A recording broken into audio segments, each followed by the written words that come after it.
first quarter of the 1980 grand final between Collingwood and Richmond. And listen to that roar. Bounce of the ball favours Lee. Neither Moore nor Lee got an effective tap out. Wearmouth tackled very solidly. Over goes Wiley. And Robert Wiley will come out of it with the first free kick, it would appear, for Richmond. Now it's not going his way. It's going to Jeff Rains, the first free kick. And a long kick by Rains down towards centre half forward. Peter Moore, correct grab. Moore at centre half back. Ireland taking the hand pass well. Collingwood go into attack, but only just up over the centre line. And there's Craig Stewart starting off in fine fashion again. Dacos, short pass towards right half forward, looking for Young in front of Burke. And Burke lining up on the forward line too. I thought he may have gone back to defence, but he has lined up on the forward line. On the back line, there he is. Kick by Young. Off target, one behind.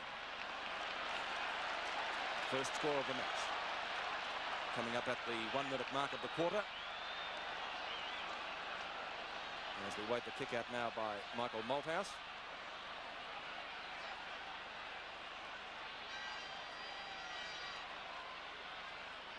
Comes towards the MCG members' side. Kick dropping a little bit short. Emmett Dunn and Kink in front and takes a good mark. And Kink was in kicking distance too for him. If he gets onto this, he can kick at the proverbial country mile. He would be 55 to 60 metres out at least, but I would not at all be surprised if this guy registered first goal for Collingwood. Renee Kink, left half forward flank, in he comes. Off target, drifting well away over the boundary line on the full. Penalty free kick to Richmond. And the penalty free kick will go down there to Michael Malthouse. And now it's back to Strawn now. Collingwood 1 point to Richmond yet to score. We've been playing about a minute and a half of this first quarter of the 1980 grand final, brought to you live through Channel 7. Off the top of the pack, the umpires found a free kick. It'll go to Dunn of Richmond. Dunn to take that free kick out there at half back. Kicks the ball across to centre field. Wood at the back, got the sit over Carlson, a beautiful mark. Quickly plays on and Richmond go into attack up towards Roach and McCormick, having a battle, both punching it away. And the umpires found a free kick, it'll go to Roach against McCormick for interference. He said he hit him in the face. Well, might have got him by the wrist there too, but here it is in replay. Let's see what happens. Oh, well, he did have hold of the arm. I think he did, you may be right, Bobby. So Roach has got a chance to put the Tigers' first goal on the board for this 1980 grand final, and we're at the 2.5 minute mark. He's only about 40 metres out from goal, if that, on a slight angle. Not a bad sort of a kick, but it veers off at the last moment and through for 1 point. So we're off to a great start. 1 point apiece, and we're at the 2.5 or approaching the 3 minute mark of this first quarter. And quite a few positional changes being made. Peter mentioned that Burke's in the back pocket. Cloak has gone to the forward pocket with Jess at centre half forward. Ball driven out towards the half-back flank. Nobody can take that one. Davis. Short towards Rains. Oh, Barham down. Stewart. Knocked and Streeters in the back. Picked up by Mount. Mount hand pass towards the boundary line. Looking for somebody to take it. Terry Smith was there. Short pass. Picked up by Welsh just inside the line. Welsh, incidentally, is on Barham, Peter. Well, we predicted that one as well. Peter Welsh, short kick towards the right half-forward flank. Here's Roach, run out from goal. And that kick well smothered by Stan Magro. Touched over the line, throw in about 60 metres from the goals. Wait for the ruck duels now. It's going to be Peter Moore and Lee. A lot will depend on the outcome of that, and it's a wrestling match. No free kick applied by the umpire. Well, Magro goes over, got tripped up, and he'll get the free kick. Stan Magro, left half-back. Long kick up over the centre, towards centre half forward. Stewart knocks the ball clear. No forward there to take it. Brian Wood backing up well. Francis Burke again, this time in front of his opponent. Burke tries a short pass, looking for Rollings. Barry Rollings in front of Byrne. He's got the job of minding him. Over the head of Bartlett. But Bartlett's there. Picked up down there in turn for Collingwood and driven further forward by Olsen. Heavy clash. Free kick going which way? Carlson, Peter. Lee Carlson, Collingwood winger, with the free kick and the 15-metre penalty. Carlson had his colours lowered by Turner last week, but a very good player on his day. Carlson, Emmett Dunn from behind, couldn't take that ball. Here's a chance for Lowe now, streaming into goals. Ian Lowe fires, wait for the goal umpire, one behind. Well, there was a chance of a goal there because he could have run another 10 or 15 metres, but decided to play it safe, and of course he's missed that one, and the score Collingwood 2 points to Richmond 1 point, and we're approaching the 4.5 minute mark. approaching the 5-minute mark, actually, of this first quarter. The 1980 Grand Final coming to you live through Channel 7 as the ball comes out there towards the half-back line on the member side. But the back is done. The ball pushed out there to Welsh. He's grabbed. He gets clear. That's his strength for you. Takes the ball away from that half-back line. Back it goes to Jess.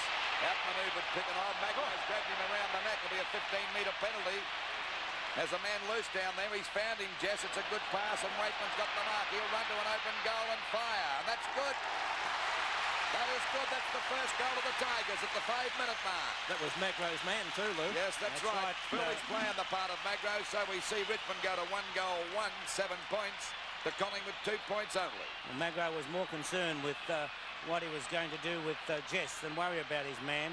And we saw Dale Waitman race down the ground to make position, and good play by Jimmy Jess as we watch on replay as Waitman puts it through the centre.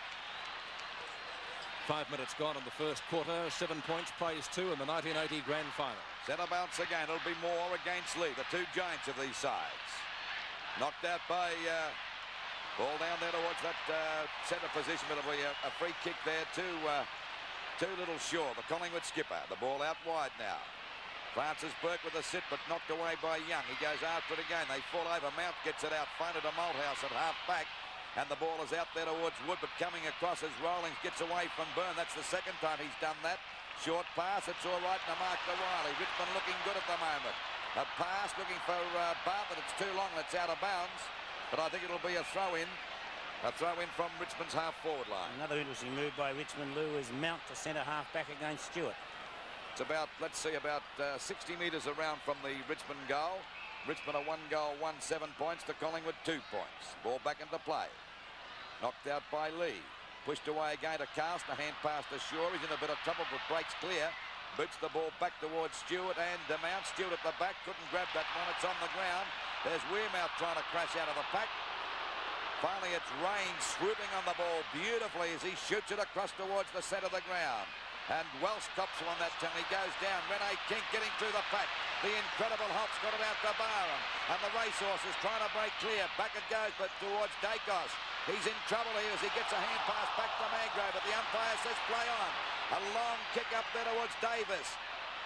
Punched away again by the Richmond defence, but the umpire's found a free kick to Davis, and he's got a chance to score Collingwood's first goal. He's only about 3 or 4 metres out directly in front. Strawn infringed that time, the Richmond fullback. Davis shouldn't miss this one. And he hasn't. It's a goal. So Collingwood hit the front. 1 goal, 8 points. To Richmond, 1 goal, 7 points. Well, Strawn... really is the halfback flanker today, Lou, because he's got the job of Craig Davis. As we watch on replay, Magro putting the long kick up into the square, and well, very, very hard to say. Yes. I personally couldn't see much of an infringement, but that's the way it was witnessed by the umpire. Certainly looked very, very technical as we watch it from another angle.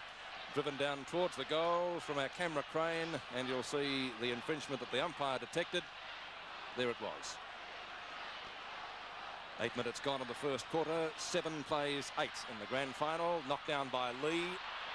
Past Jess. Here's Byrne for Collingwood. Bartlett trying to go through. Got pushed over in the back, and a free kick to Kevin Bartlett. And applauding the umpire for such. Well, he's the danger player, Peter. They've got to watch him. Well, the umpire's paying a lot of, as I see it, Tiggy Touchwood free kicks at the moment. We saw one to Roach, one to Davis, and now this one to Bartlett. It was there, but we've seen them let go before. Kevin Bartlett at centre half forward for Richmond. A chance for his first goal and the Tigers' second. He's directly in front. Comes in, fires. Off target. Wait for the goal umpire's decision. Looks like one behind. It is. So Bartlett starting off with a miss. And that takes Richmond's score now to 1 goal, 8, the same as the Magpies. As we wait the ball to be driven back in by Peter McCormack. Long kick, plenty of distance in that. Up in front is Kink, knocked down by Terry Smith. Bartlett getting ridden into the ground again. Another free kick, and that was certainly obvious, that one, no doubt about that. A little bit further out this time, Bartlett. He's right on the edge of the centre square. Won't make the distance with that kick. Peter Moore's in front and will mark it.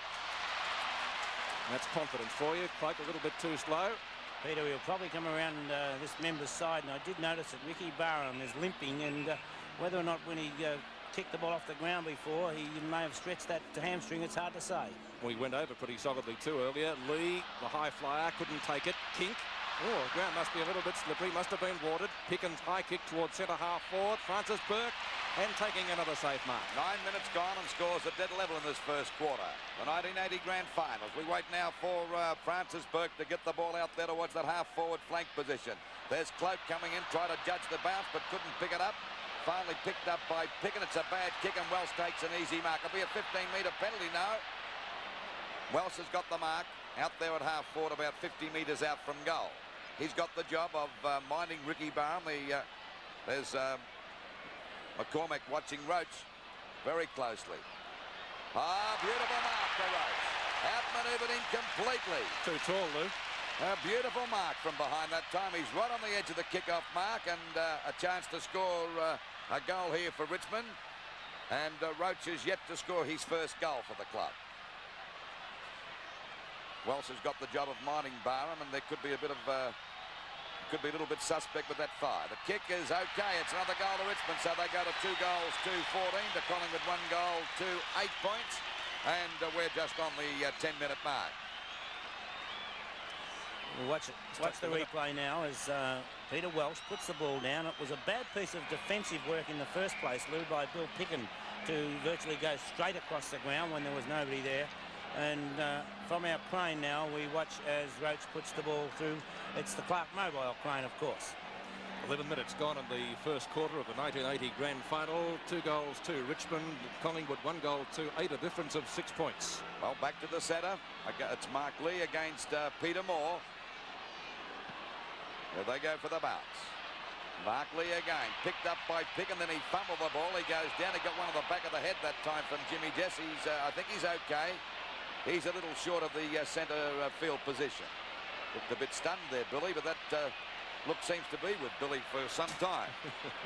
But he soon lightens up when the ball comes near him. The ball kicked out there towards Rene King. Not a very good kick. It bounces back there, punched away by Rains, out towards Byrne. Byrne and Rawlings, down goes Byrne, but he recovers pretty well, but takes the ball over the line on Collingwood's half-forward line, about 60, 70 metres around from their goal. Capacity housey today. Now they're in for thrills and spills as Stewart and Lee go for the knockout. Knocked out by Lee. Ball kicked back by Richmond. A chance for Rains to go with a punch. He does, looking for Wood. Carlson taps it out beautifully over to Davis. And there's Shaw running to an open goal. Doesn't make the distance. Lowe's got a chance to mark. It's too long. And the ball is out of bounds right against the Collingwood point post. So the pressure now on the Richmond defence. 6 points the difference in favour of the Tigers. And they've been on top of the league ladder for most of the year. The Collingwood side are the underdogs at the moment. Knocked out by Olsen. Weirmouth on the boundary. Got one in the back. He'll get a free kick for Shaw. No doubt about that. Pushed him fair square in the back. And Weirmouth has a chance to score a goal, but it's a very difficult shot. He'll give himself plenty of room, Lou, and maybe run around at the last moment. Well, at least he's got one thing in his advantage. He's on the right side for a right footer. That's what he's done, as Bobby Skilton advised. And he's put it right through the middle. Weirmouth's first goal for Collingwood, their second. And let's check the scores. We see 2-2-14 to Richmond. Collingwood also the same score. Well, we couldn't wait for anything else as we watch on the replay. Weirmouth leads in the race for the ball, under pressure from both Malthouse and Waitman. And, well, as Lou called it, he was certainly helped along, and I think Ronnie helped us also.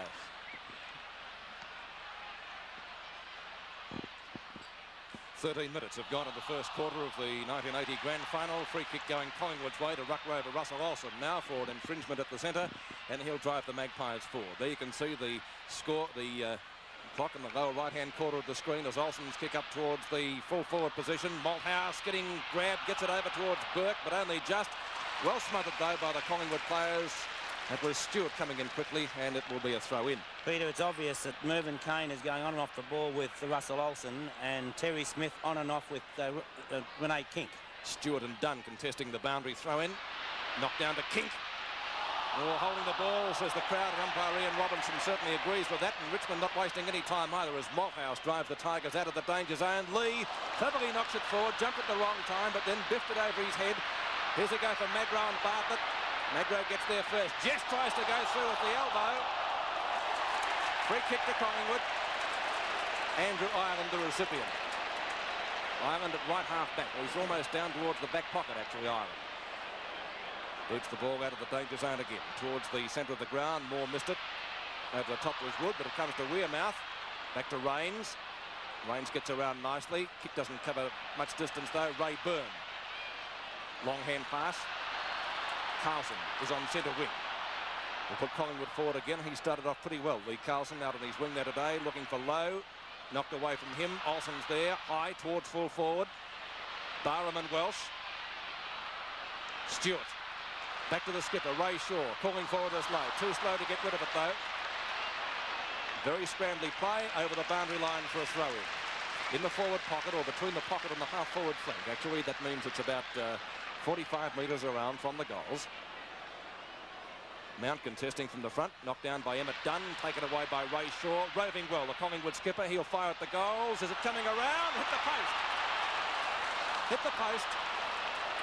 One behind to the Magpies, so Collingwood hit the lead by that margin. 2 goals, 3-15 to 2 goals, 2-14. 15 minutes gone of the first quarter as we wait now for the ball to come back into play.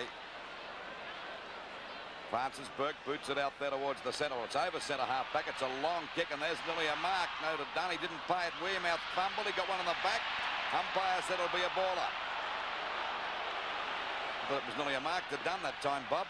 It did look that way, Lou, but well, we'll see how consistent they are at making the players really hold them.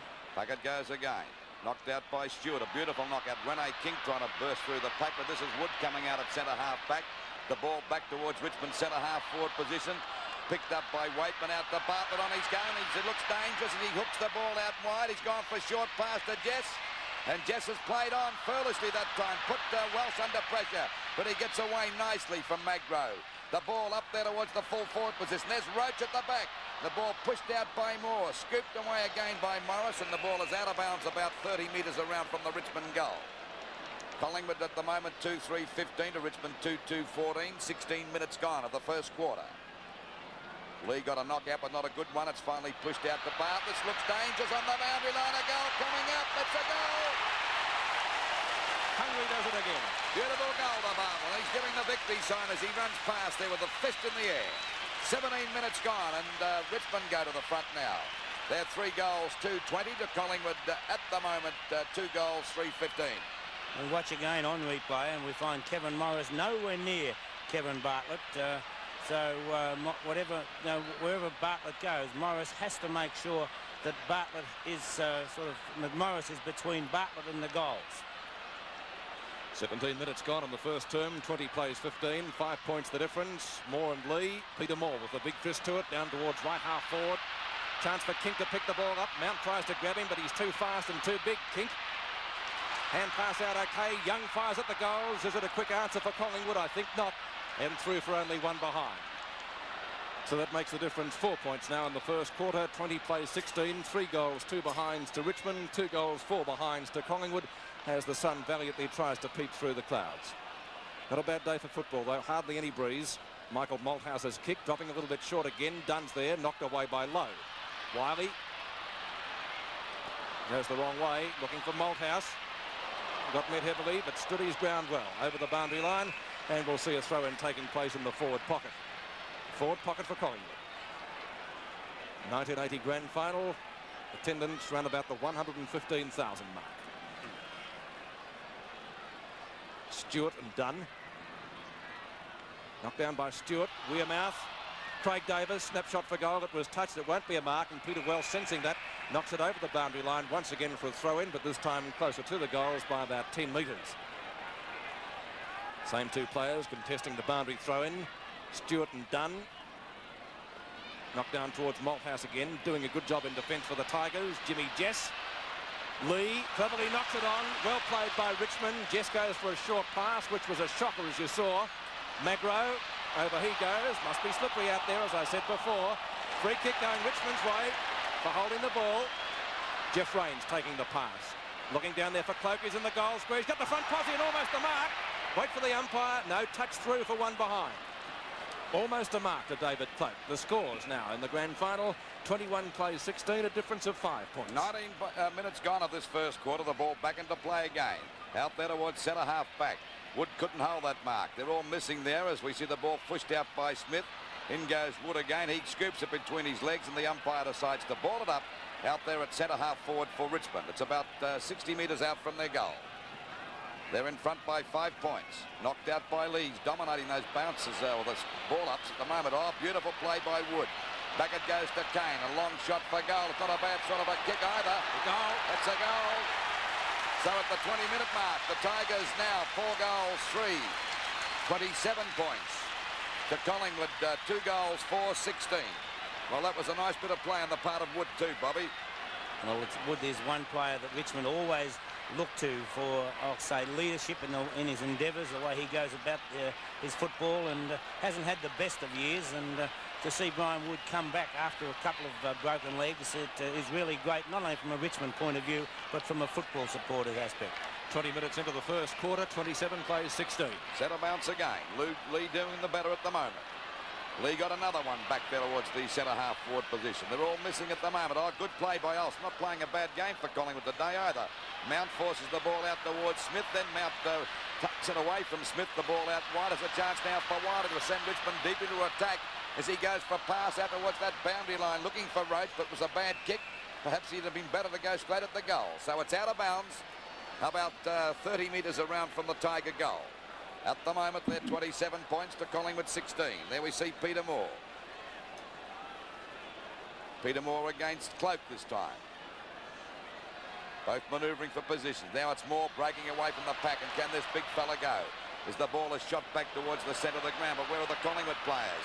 That's Raines out there on his own, not a player within Kiwi to try and tackle him there, so he's got the ball very easily out there at centre half back. Out towards Jimmy Jess, and jumping Jimmy gives a hand pass over now, and Strawn sends them back over their half forward line. Punched away from Morris by Bartlett, again by Waitman. The team backing up. Oh, bounced the wrong way for Bartlett. Now Morris taps it out looking for Dacos. Dacos picks it up very stylishly. The ball over now to Shaw. The Collingwood skipper drives the ball back there looking for Weirmouth. Punched away by Malthouse. Back it goes to Jess. There's plenty of Tigers here at the moment. That's a hand pass back to Mount. He manoeuvres well and finally gets another hand pass. We see the ball driven back towards Richmond's half forward line by Strawn. And they missed it by that time, picked up by Wiley. A long shot up there towards Cloak, and Cloak's got it. They're looking pretty strong at the moment, Richmond. He's too big and too strong for Ireland, Lou. Well, and you could say the same down there for Roach against McCormack, because both these fellas have the ability to outmanoeuvre their smaller opponents.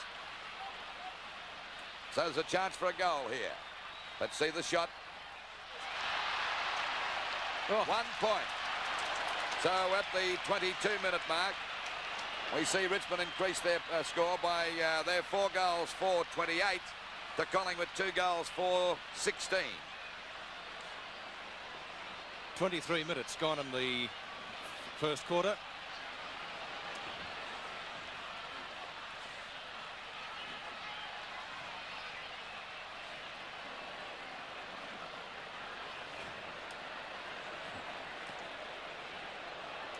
Well, I don't know what's happening over there. The ball seems to have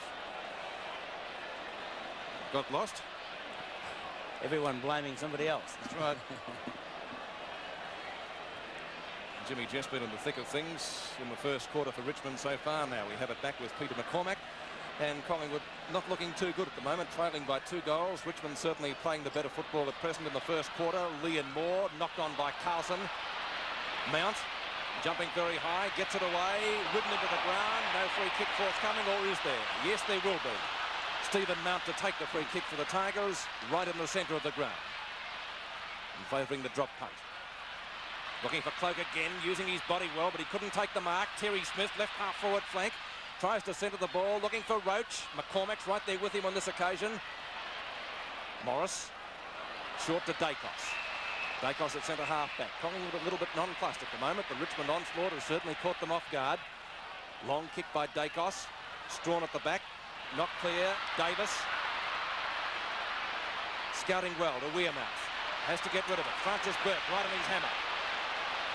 And well shepherded. Burke's almost got him though. Well played. The old fella didn't give up. Davis almost caught. Gets around two Richmond opponents and fires at the goals. It's certainly worthy of one. Kinks in the square, touch through. One behind to Collingwood when they need a goal. So the scores, 4-4 to 2-5, 28 plays 17. That's a difference of 11 points here at the 1980 Grand Final. And wherever you're watching throughout Australia, throughout the world, we hope you're enjoying it. Francis Burke now from fullback. One of the most experienced players in VFL ranks and probably the oldest on the field without looking at the stats. Craig Stewart, low, couldn't take the ball, getting out of it almost was Wood, over towards Rawlings, but it was conceived as a throw by the umpire, and that will mean a free kick going Collingwood's way, plus a 15-metre penalty to be taken by Ray Shaw. And Shaw within kicking distance. He'd be about 45 metres out from goal and almost directly in front. Hasn't scored a goal so far today for the Magpies. Their goals having been kicked by Weirmouth and Davis. Ray Shaw. Very important kick for the Magpies. In he comes. Wait for the goal umpire. Hit the post again. That's two. Two posters to Collingwood, so luck not on the side of the Magpies today. Both to Ray Shaw too, Peter. That's right. And we check the scores. That will make the difference now. 10 points, 2-6-18 to 4-4-28. Waiting for the ball to come back into play again by Francis Burke. Out there towards that half-back line. Wood at the back of the pack there. Neither Wood could mark at that time. It comes down to Rawlings. A hand pass back to Range. In a bit of trouble. Nearly holding the ball. It's knocked out to Rawlings again. Spins out of the pack. And that's a bit of luck there as we see Kane get it over to Wood again. Richmond combining well. Out the little Waitman on his own. And now he's got a chance to go for a run and drive this well up there towards Roach. Roach, that's Cloak down there with Ireland. He's got the mark. He's played on his side. He's missed it. Another one. Oh, golly, he should have gone back for a kick. Oh, what a chance. What an opportunity by Cloak wasted that time. He's missed two from the same distance out, Lou. Well, he could have gone back and easily made a certainty of that. At the moment, Lou, as we watch on replay, we've got a great shot from our Clark mobile crane.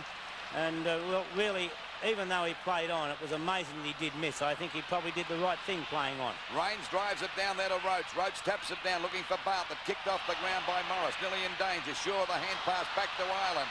Put him under a bit of pressure down there in the back pocket. Well smothered by Roach. No doubt about it, the Tigers look the faster and fitter side and the fresher side at the moment. Well, I suppose there's an excuse for Collingwood playing in three very tough final matches and, of course, the grand final, the toughest of them all. That's Cloak and Moore going for the knockout. Comes down there towards Olsen. He can't pick it up. There's a bit of a stack up here, and the umpire said play on. His little Shaw picks it up down there in the back pocket position to drive it away from the danger zone. Or pushed away by Wood out towards Jess. Jess getting away from his opponent. Shoots the ball down there looking for Roach again. At the back as Moore goes for the big punch. Out there towards little Shaw again. Cloak's right on his tail, but he can't save it in time. And the ball is out of bounds. 27 minutes gone of this first quarter. Richmond 4-5-29. The Collingwood 2-6-18 as we wait now for the ball to come back into play. Well, Cloak finally forced that down to Jess. He's doing a great job on Billy Pickett as we see Kane send the ball back looking for Roach again. He's got it. What a great mark. Well, I think they'll have to do something about that. He's certainly got the drop on McKenzie. He's going for goal number 2 now. McCormack, I should say. Well, he's only on the edge of the... What's this knockout that time by Moore? Well, actually, you didn't knock it actually out. bringing the ball down. And as you said, Lou, Jimmy Jess is doing a great job against Picken so far. Obviously, the tactic for Jess are to run around as we watch the greater height of Michael Roach come right over the top. Right now, he's lining them up. And has put it through for another one to Richmond. And they take a total of 5-5-35, leading Collingwood 2-6-18. And goal number 2 for Roach. I guess Collingwood could be thankful, Bob, that Richmond are not kicking straight. We mentioned that Cloak has missed 2 from the 10-metre square. So they could be further in front. It sometimes alters a game when the ball is brought back to the centre. But with the ruck work of Lee so far, it could have been coming back down the ground again. But Tommy Hafey must be in a bit of a quandary at the moment, wondering whether or not he should move McCormack. Time on being played in the first quarter. Richmond playing very well, leading 5-5 to 2-6 as we await umpire Robinson to put the ball down and get play underway again. Moore and Lee, we'll see them contesting just about all the centre bounces today. Raines tries a short pass looking for Rawlings, who's got Byrne right on his hammer. Free kick is it to Byrne against Rawlings. And Ray Byrne to take the free kick for the Magpies at the right half-back flank. Are they suffering from the collie wobbles again? Getting up high was Mount. No free kick there. Wiley down. Well played by Kane, but it comes out towards Peter Moore. Scouting well as Byrne, but the ball doesn't bounce too well for him. It bounces better for Wood, but he's also in trouble. A hurried hand pass looking for Rawlings, not successful. Carlson's there, screws the ball back towards the centre square. Jess playing in front again. He's one of Richmond's best so far in the quarter. Morris. Carlson. Lee Carlson's kick up towards centre field. Marked spilt by the skipper Ray Shaw. Doesn't look as though it's Collingwood's day at the moment. Mount gets it out to Wood, but not really well. Plenty of fumbling out there, and the umpire has decided to ball it up, and that ball up will take place right on the point of the square. Still in Richmond's attacking zone, though.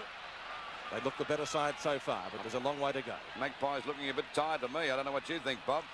I think they're not working hard enough, Lou, that's for sure. You know, Renee King, for example, in the ruck is just waiting for the ball, ruck rover, waiting for the ball to come to him. Strawn tries to get it to a teammate, eventually goes to Francis Burke, and Strawn gets it back again. Tries a short pass in towards the centre wing position. Jeff Raines is there. He's a speedy character, and there's no one within 10 metres. Tries a short pass up towards centre half forward. Not a well-directed one, but it does find Robert Wiley eventually, who fires at the goals. Wait for the goal umpire. That's a miraculous kick from Wiley. Full points. What a goal. Great goal from Robert Wiley. And so Richmond go further ahead. We check the scores. Collingwood 2-6-18. And Richmond now 6 goals, 5, 41 points. Watch on replay now as Jeff Raines, after gathering the ball on his own, Renee King not quite able to get the hands up, and then Wiley almost looking as though he didn't even have a look where the goals were, made no mistake. 31 minutes now gone in the first quarter, 41 plays 18. Well, 23 points down after a bad start. Collingwood, the ball knocked out by Lee again. Not a good one. Dacos is trying to grab it at the pack. Finally spins out beautifully that time. It's a bit of class as he sends the ball up there towards the full forward position. There's Dunn coming across. He's dropped the mark, but I think he's going to pay the free kick. He could have even paid the mark that time, I would say. Contrary to Richmond, Lou, Collingwood definitely lack height up on that forward line. Well, I think they lack it down there on their back line at the moment with Cloak and Roach down there. There's the siren for the end of the first quarter, and it's certainly been Richmond's at a quarter time in the 1980 Grand Final, which is coming to you live wherever you may be throughout Australia and let's say right throughout the world. Richmond are doing it well. 6 goals, 5, 41 to Collingwood, 2 goals, 6, 18. It's going to be Peter Moore on left of screen, Mark Lee on right of screen to contest the first bounce of the second quarter of the 1980 Grand Final as umpire Robinson bounces the ball. Magnificent bounce too, but it does favour Lee. Moore gets a slight advantage. Collingwood through Stewart, hand pass, go forward. A chance for Craig Davis. The ball doesn't bounce too well for him. Well played, Michael Malthouse. He's been a very good Richmond defender so far, and so is this guy, Jimmy Jess. Not that he's playing in defence at the moment, but that kick puts Richmond up towards their attacking zone. Bartlett's down there, streams past the ball actually. McCormack, well shepherded by Ireland, tries a short pass up towards the flank it is, and there's Jess again, shaping up as the best man on the ground. Jimmy Jess, who had some off games during the year, but then again, didn't everybody? He's certainly producing his best today, and he likes to kick the ball a long way. That's no exception. Roach behind, has the grab. No mark played by the umpire. Very strange. Roach certainly looking for it, and the Richmond crowd were too. But umpire Bill Daniel says no, sir, and that will necessitate a ball up in the goal square. You make up your own minds. Very, very close. He did seem to have 2 grabs on that for mine. Back live, another ball up will take place, or will it be a free kick to Collingwood? It's going to be a free kick down there in the back pocket against the goals to be taken by Collingwood's vice-captain. That's Kevin Morris. And Morris will come out the grandstand side. Looking for Carlson. Wood's too tall. Brian Wood, a very experienced campaigner for Richmond. Much too tall for Lee Carlson on that occasion. And Wood almost within kicking distance. I reckon this bloke's played a fair game too in the first quarter, Peter. I like Jess though, Lou. Oh, Jess has a great game. I'm just saying he's been a very handy player, Wood too, number 16. Yes, he's on top of Carlson at the moment. I'd agree with you there. Can't kick it as far as Jimmy Jess. Into the goal square. Cloak! What a mark! Oh, that would be close to mark of the day. We were questioning his match fitness before the game got underway. I think he's answered the questions. Well, let's see if he can make amends here. He's missed 2 from the same distance out at the other end in the first quarter. David Cloak. 12 metres out from goal. Let's see how that one is. That's 4 points. 1 goal to Richmond, and that's their 7th. The Tigers now 7 goals, 5. That's a total of 47 points. Collingwood 2-6-18 as we watch the mark on replay. Cloak from behind. I think very little needs to be said about that mark, Peter. It was all David Cloak. What a great grab that was. Never took his eyes off the ball for one moment. 47 plays 18 now in the second quarter of the 1980 grand final, and it will be a new ball. I think the important thing about that mark was it was obviously written all over David Cloak that he was going to get it regardless. Just on the 3-minute mark of this second quarter, and Richmond doing it very well. 47 points, plays 18. The Collingwood team in the hot seat at the moment. It'll be Moore against Lee. Lee dominating the centre bounces. Up it goes again. That time Moore got it out, looking there for Dacos. He overruns the ball. The ball comes back here now to Davis. Out to Dacos again at half forward. Down there looking for Lowe. Lowe comes across, but there's Malthouse in the way. That Richmond defence is certainly standing up very well under pressure. They've played very well, Malthouse, Burke, and they're combining well down there in that back pocket. Malthouse out there now, and we see a mark to Mount. Mount out there on the half-back line, decides to play on, kick the ball back there looking for Jess. This time it's Byrne at the back, couldn't hold the mark. Gets into a bit of trouble, a wild hand pass. There's Welsh crashing his way through the pack. He's pulled to the ground. Umpire call play on. Ball knocked out there from Waitman over to Rawlings. Back it goes now. A chance for Kane to have a shot for goal. That's good. That's goal number 2 to Kane. They're running one over the top of the Magpies. There's a box on at the moment. Dacos is in the thick of things there with Welsh and Picken. And Billy Picken. I think Collingwood don't want to worry about fighting. See Rawlings taking Welsh out of the way, and the umpire coming across Robinson to talk to him. Collingwood have got to try something. Well, I don't know, but I think they want to try playing football at the moment. We see the umpire going back there to talk to the Collingwood player. On the replay, we see Rawlings give the hand pass across now to Mervyn Kane. And Kane now 2 very, very nice goals. 4.5 minutes gone in the second quarter. 8-5 plays 2-6, 53-18. Richmond heading towards a flag. Well, it certainly looks that way, but there's a long way to go yet. You never know what the Magpies can pull out of the bag because they are a very fit side, but they're not looking that way at the moment. Centre bounce. Lee against Moore again. That time it's Lee with a hefty one, and Jess again. The Tigers full of power. The ball knocked away by Waitman. Rawlings couldn't pick it up. It's finally picked up by Collingwood's Olsen. Back over the centre position. The pack set themselves. Punched away by Strawn.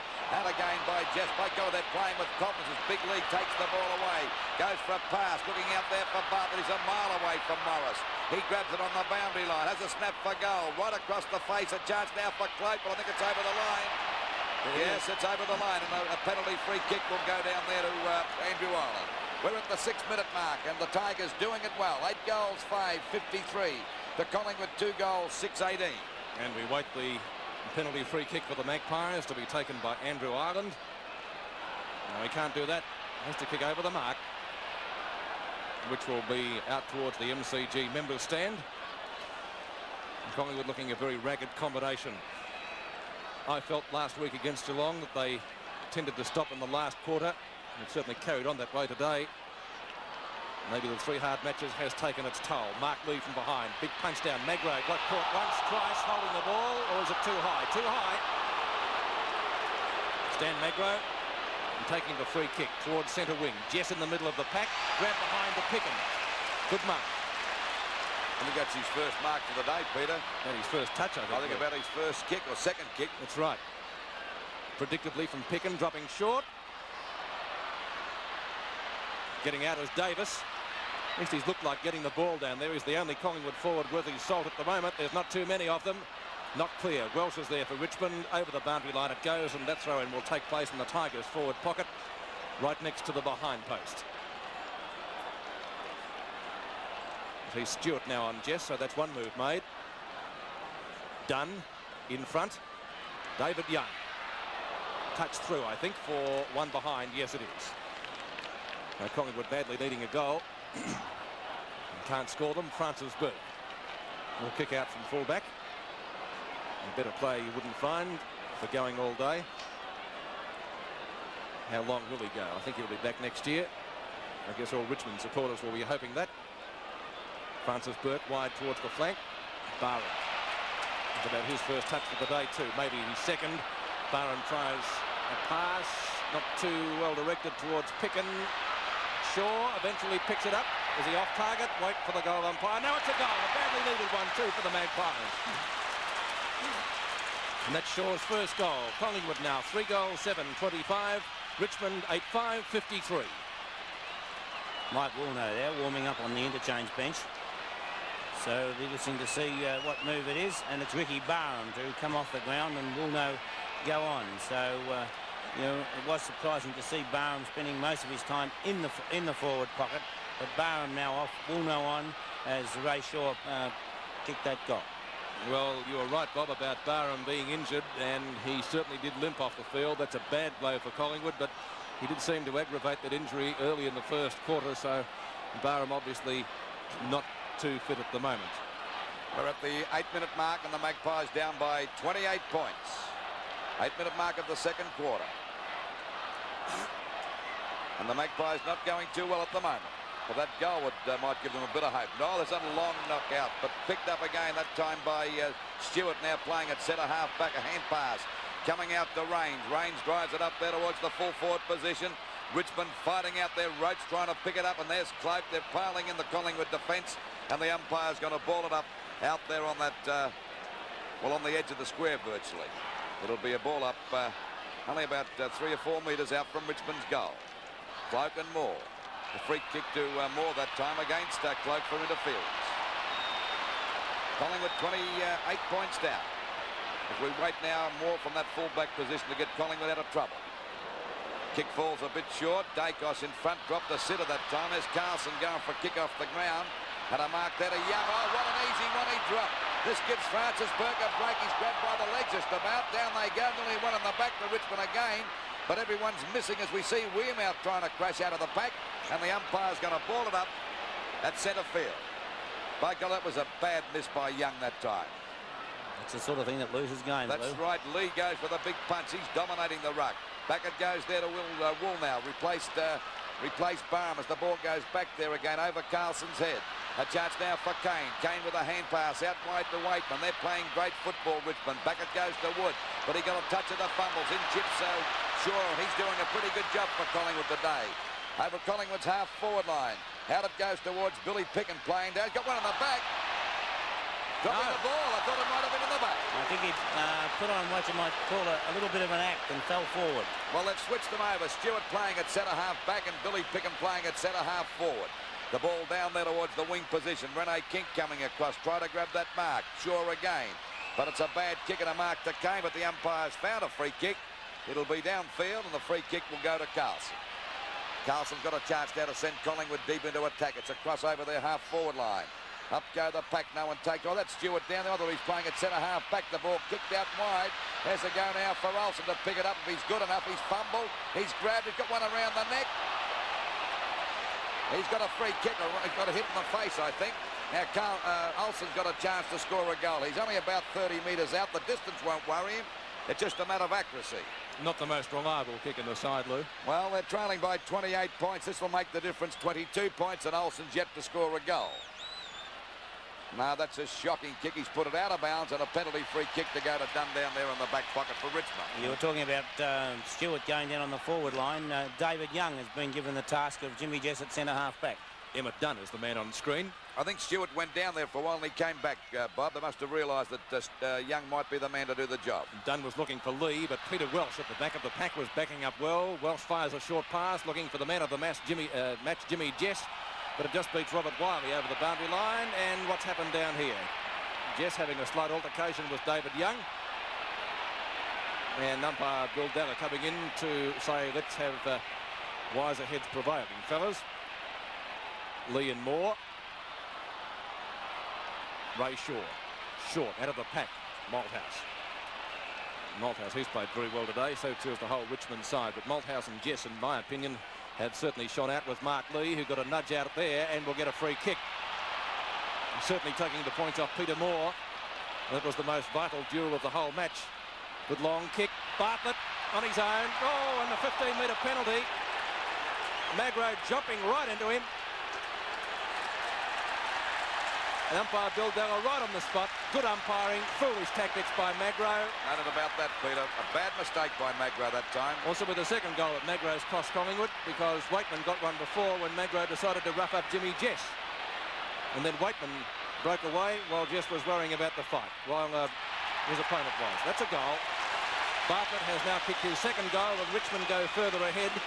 And the scores, 1980 grand final, Richmond 9 goals, 5, 59, Collingwood 3-7, 25. Well, the big mistake there, Peter, was certainly made. We watch on replay as Kevin Bartlett takes the mark, and the reason that Bartlett was able to take that mark was that his opponent, Kevin Morris, had to mind the mark further up the ground, and with ruck rovers, centre line players and everything else up there, why they let Morris do it, I do not know.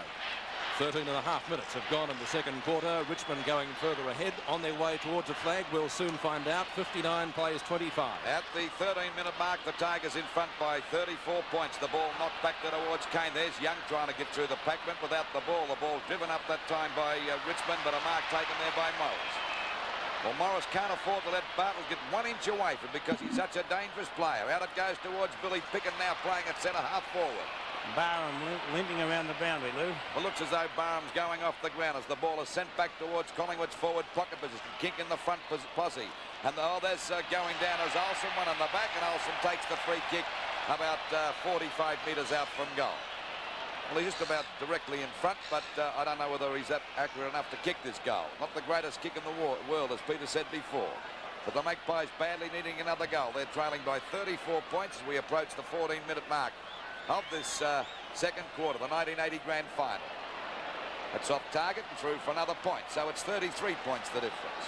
3 goals, 8-26 Collingwood to Geelong Richmond, I should say, 9 goals, 5-59. So you're back last week. That's right. Magnificent crowd here today, around about the 115,000 mark, without any fear of contradiction. Collingwood being a little bit disappointing at the moment. But as we've always said, it's a long way to go. And it's a funny game, football. The ball comes down to Wood. He's got Millie in the back, but the umpire says play on. Carlson trying to get it out. And the umpire says still play on. No, he's going to ball it up out on Collingwood's half forward on about 65 metres out from their goal. And goals have been scarce for the Magpies so far in this grand final. There's Lee getting another knockout. He's Rains trying to get through the pack. He's backed up well. Gets a bad hand pass out. Moore run to his own man, then crashed into Richmond and dropping the ball. Moore didn't hesitate. That's the big thing about Moore. If a free kick goes against him, Bob, he doesn't hesitate. He gets on with the game. No, he really does. And as Jeff Rains got up there after copping a fairly heavy one. Ball back across over towards that half forward line. McCormick in front, couldn't hold the mark. Wilno spins out of the pack pretty well. Gets a hurried kick back there towards Dacos. Dacos, oh, beautiful block. He's in trouble there. He goes for a hand pass. Olsen spins away nicely. Down he goes. It's a bad one. And this gives Smith the lead he wants. Out it goes to Bale, but he's got it. And have a look at the latitude that Morris is giving him. Fair dinkum. He's giving him 14-yard start. At least. Unbelievable. Well, he's playing him from in front, Lou, and you must have Bartlett in your sights at all times. You've got to stand right next to him. Really get into his boots. And a chance for Bartlett's third goal from about 40 metres out. The shot. Not a bad sort of a kick for the little champ either. A goal. 15 and a half minutes gone, and the Tigers looking $1 million. 10 goals, 5, 65 to 2 goals, 8, 26. Let's watch it in replay. Well, Dacos may be trying to do a little bit too much in the centre there. Olsen a bit unfortunate. He had to hand pass as he was falling. But Kevin Morris way up the ground in front of Bartlett. And, well, some players you have to play in reverse and play from behind. And I personally feel that Bartlett is one of those. 16 and a half minutes have gone in the grand final. 65 plays 26. Richmond stream forward again. Barry Rawlings, left half forward flank, has a shot at goal, but has put it through for only one behind. And the Tigers go forward by that margin again. Rawlings off target from 35 metres out. 66 plays 26, a difference of 40 points. Peter McCormick. That's a beautiful kick by the Collingwood fullback, almost to the centre circle. Good 70 metres, that one. Young to Carlson. Carlson at half back. Torpedo punt to half forward. Knocked away by Emmett Dunn. Good defence by the Tigers. Wilno. Stewart's in there for Collingwood. Gives it to Olsen. Wilno again. Just gets clear of Mervyn Kane. Collingwood doing it the hard way. On the shoulder, says the umpire. And it will be a free kick to Collingwood to be taken by Picken, is it? Yes. Picken's free kick. He hasn't kicked a goal. Only 3 Collingwood players have, Shaw, Davis and Wearmouth, at the 17-minute mark of the second quarter. Picken, a defender, so shooting for goal wouldn't be something that he does every day. Lead being made by Ian Lowe, but ignored. Picken will go for the long kick, or as long as he can kick it. It does drop short, maybe predictably. Wait for the goal umpire's decision, and it is one behind. Well, that was on the cards. A shocking kick by Picken. It does not look as though it will be Collingwood's day. 66 to 27, so 39 points the difference. Francis Burke to come around the members' stand side. Lee in front of Byrne. Knock on by Carlson. Picked up well down there for the Magpies. Hit the post. Good shot by Davis. Just didn't quite make it. He's already kicked 1 goal. Would have been his second. So that's 3 posters to Collingwood, 2 to Shaw and 1 to Davis. And that takes the difference now to 38 points. 38 points the difference as Francis Burke will once again put the ball back into play. 18 minutes gone of the second quarter, and of course with hitting the post 3 times doesn't help your morale very much either, Bob, does it? Not at all, Lou. Things just aren't quite going Collingwood's way, as Wood almost took that mark. Okay, the ball comes out here now to Rawlings. Goes for a short pass. It's okay, and a mark taken by Wiley. Plenty of good players for Richmond. They're all over the place. The short pass goes out there to Smith. Smith up in the centre wing position, shoots it over half forward. That's all. Look at those big flyers going for the ball. Ireland's grabbed by the leg. The umpire didn't see that as we see Morris get a hurried kick back there towards Carlson. And Carlson ready to give a hand pass to Shaw, but Carlson steadies, gets it out wide, looking there for Rene Kink and Woolnough, and Woolnough's down. It could be a 15-metre penalty against Welsh. Now he's left him stay there. Bit lucky. A little bit lucky that time. They want all the help they can possibly get, Collingwood. Short pass. Oh, Moore's in trouble. He tries to break away. He gets a bad hand pass. Back there to Kane, and the Tigers take the ball away again. There's a go for Woolnough. Around about centre field. He's in hand pass out there towards Dacos. Sidesteps beautifully away from Rains. And then again against Wiley. He's a very clever player, but he hasn't been in the thick of things today. But that's a bad kick, and once again Kane to take the mark. He's played a very good game for Richmond today too, Bob. He has. I think Olsen's done well for Collingwood. It's been a fairly even duel there, but I would like to see Rene Kink working a bit harder as a ruck rover. He's, as I said earlier, waiting for the ball to come to him instead of putting himself where the ball's going to be. Well, they call him the Incredible Hulk Kink, but they should be calling him the missing kink at the moment. Oh, there's a chance now for Carlson. He's starting to play better too this quarter as the ball is kicked up towards Collingwood's forward pocket position. Off the top of the pack the ball goes. There's Francis Burke putting the fist out, and the ball is out of bounds about 30 metres around from the Collingwood goal. We're at the 20-minute mark of this second quarter. Collingwood 3-10-28 to Richmond 10-6-66. It's all Richmond at the moment. Knocked out by Dunn. Ball kicked away by Mount. A hand pass coming back there towards Wearmouth. He can't pick it up. It's scooped out that time by Kane. Picked up by Wiley. Oh, Byrne gave a bad fumble that time, and finally it's Wood getting a hand pass out to Rawlings. Going for a short pass, looking for Bartlett. He's away from Morris again. Lucky the boundary line there was for Morris, or he'd have got away and just about landed it in the goals. So it's about 50 metres around from the Richmond goal, out of bounds.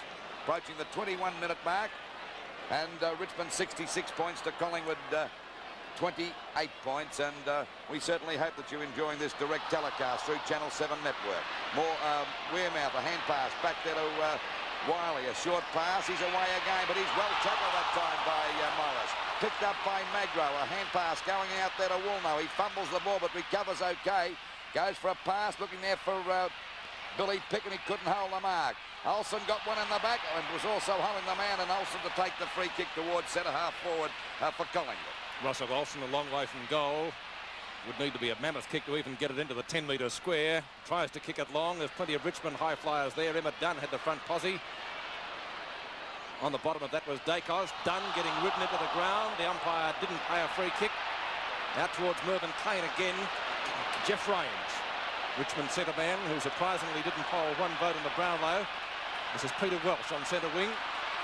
Even Welsh going for a run. That's how confident the Tigers are. And there's Bartlett on his own. Need I say yet again.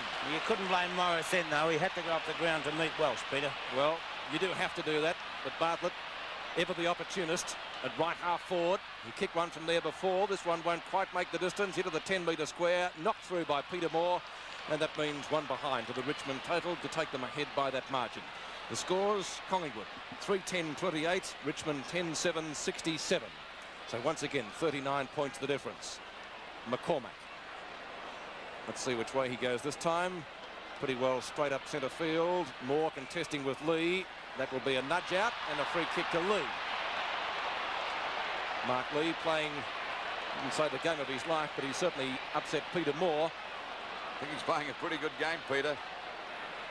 Playing a very effective game there in the ruck. He's well on top of Moore at the moment. Mark Lee from centre half forward now. Kick not a good one. Got plenty of height, nothing else. Bartlett in front. And would have almost got a 15-metre penalty. I know you felt that Morris would be the man given the job, Lou, but to me, he just is not quick enough to have any chance. I wasn't in favour of him getting the job, but I only heard it on the grapevine. He'd be minding him, and he certainly gives too much latitude for mine. Well, Ray Byrne, I thought, would have got the job. Maybe he'll be switched there. And Bartlett. Better hurry up and do it, Pete. 35 metres out on an angle. That looks a pretty good shot from the veteran, and he's put it through for goal number 4 to Kevin Bartlett. And he's well on the way to breaking the record of number of goals kicked in the grand final, which is 7. So the score: Collingwood 3 goals, 10-28. Richmond 11-7, 73. Well, what do you do? I don't know. I think you start praying if you're a Collingwood coach. Well, both runners are out in the ground at the moment, so it'll be interesting to see what does happen.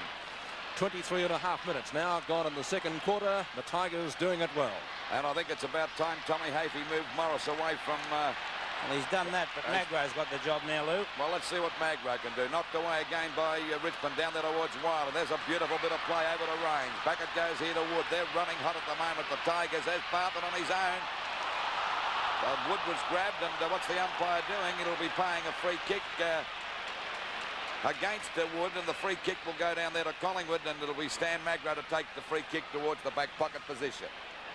3 goals, 10-28. Collingwood, they're getting the trouncing of their life at the moment. 11-7, 73 to Richmond, the 1980 grand final. Kane. And Kane goes for the long kick, looking there for Roach. He's got the sitters are coming around enough. It was too long and through for 1 point. So Richmond go to 11 goals, 8-74 to Collingwood, 3 goals, 10-28. And of course, at the moment, we're approaching the 25-minute mark of this second quarter. Rene Kink takes a mark. I think that's his first mark for the quarter. We've got the mark at centre-half back. Rene Kink, very lackadaisical. Kick off the side of his boot, looking there for Davis. Davis overruns the ball, knocked away by Strawn, over to Waite, but there's Tigers everywhere at the moment. How'd it go? That's a mark. It too got in front of Ireland that time, and as we mentioned quite a few times, he's far too small, and they're outnumbered down there as far as outnumbered is the word possibly by the size of the Richmond attack, particularly Roach. And this fella Cloak having a shot for goal now. And Cloak's going for goal number 2. Just as well he's not kicking straight. I tell you, he's missed 3 or 4 easy ones. That'd have been 40 goals in front, Richmond. Well, Ireland hasn't got the strength for Cloak, Blue, and they're getting nothing out of Stewart at the other end of the ground. I personally would go for Stewart against Cloak and Ireland out onto Bartlett, because Magro would be far too loose, I think, for Bartlett. Ball kicked back there towards Richmond centre half forward position. A bit of a struggle going on as Cloak kicks the ball on the ground. There's a go now for Roach. His grab goes for it off the ground, but it's through for 1 point by Roach. So it's... Magro and Bartlett having a little bit of an argument. Well, Stan will give him something for his corner, but it's silly play to do that because he'll give free kicks away, and of course that'll give Bartlett going to be a bit of a box on now. Well, it's silly play because I'm quite sure that Bartlett doesn't want to be in anything that's going to be silly because he's doing so well. And well, Bartlett did the sensible thing. He just pointed to the scoreboard. That's right. And that look at the scoreboard. It's 11 goals, 10-76. Richmond to Collingwood, 3-10-28. So the laughs on Stan Magro and Collingwood. Umpire Robertson having a talk to Bartlett. That amazes you, really, because mostly forwards are trying to get away from their backman, Bob, aren't they? Well, I think he was, but Magro gave him one to go on with, Lou. Ball driven out towards the half-back line. Welsh from behind, couldn't take the mark. Comes down towards Kink. We can get pretty casual about a game, and he seems to have done that in this quarter. Mount driving the ball back whence it came. Byrne, good mark over Wiley. Well, maybe that little dust-up on the goal square might be what Collingwood needed. They certainly need something. If they're going to start playing, now is the time. They've got 2 quarters left to win a premiership. And they're looking down the barrel at the moment, even in the latter stages of the second term. Pickens kick towards right half forward flank. Olsen in trouble, grabbed by Waitman, out towards Moore, who's been very quiet, especially this quarter. A chance now. Strawn. Back to Stewart. Olsen's on the bottom. Out to Mount again. Mount short towards the centre wing position. Well past Lee. And over the boundary line for a throw-in, just adjacent to the players' interchange area. That's the only bit of fire we've seen in Collingwood this quarter. And Magro tried to rough up Bartlett. And that is pure frustration. Moore and Lee. Lee over the top. Down to Waitman. Picked up by Ray Byrne. Byrne's high kick towards the right half-forward flank again. Picken looking for the sit. Can't take the mark. Malthouse grab. We're not in possession. I would reckon would get a free kick. And that is just the way the umpire saw it too. Michael Malthouse on the left half-back flank. Playing very well for Richmond today. In fact, the whole side is combined as such. Almost a grab to Woolno. Off the hands to Rains. To Jimmy Jess. He can kick it a country mile, as I said. A long kick by Jess. Sailing goal. It's hit the post, I think. So Richmond having the same luck as Collingwood in shooting for goal, although they've had many more opportunities.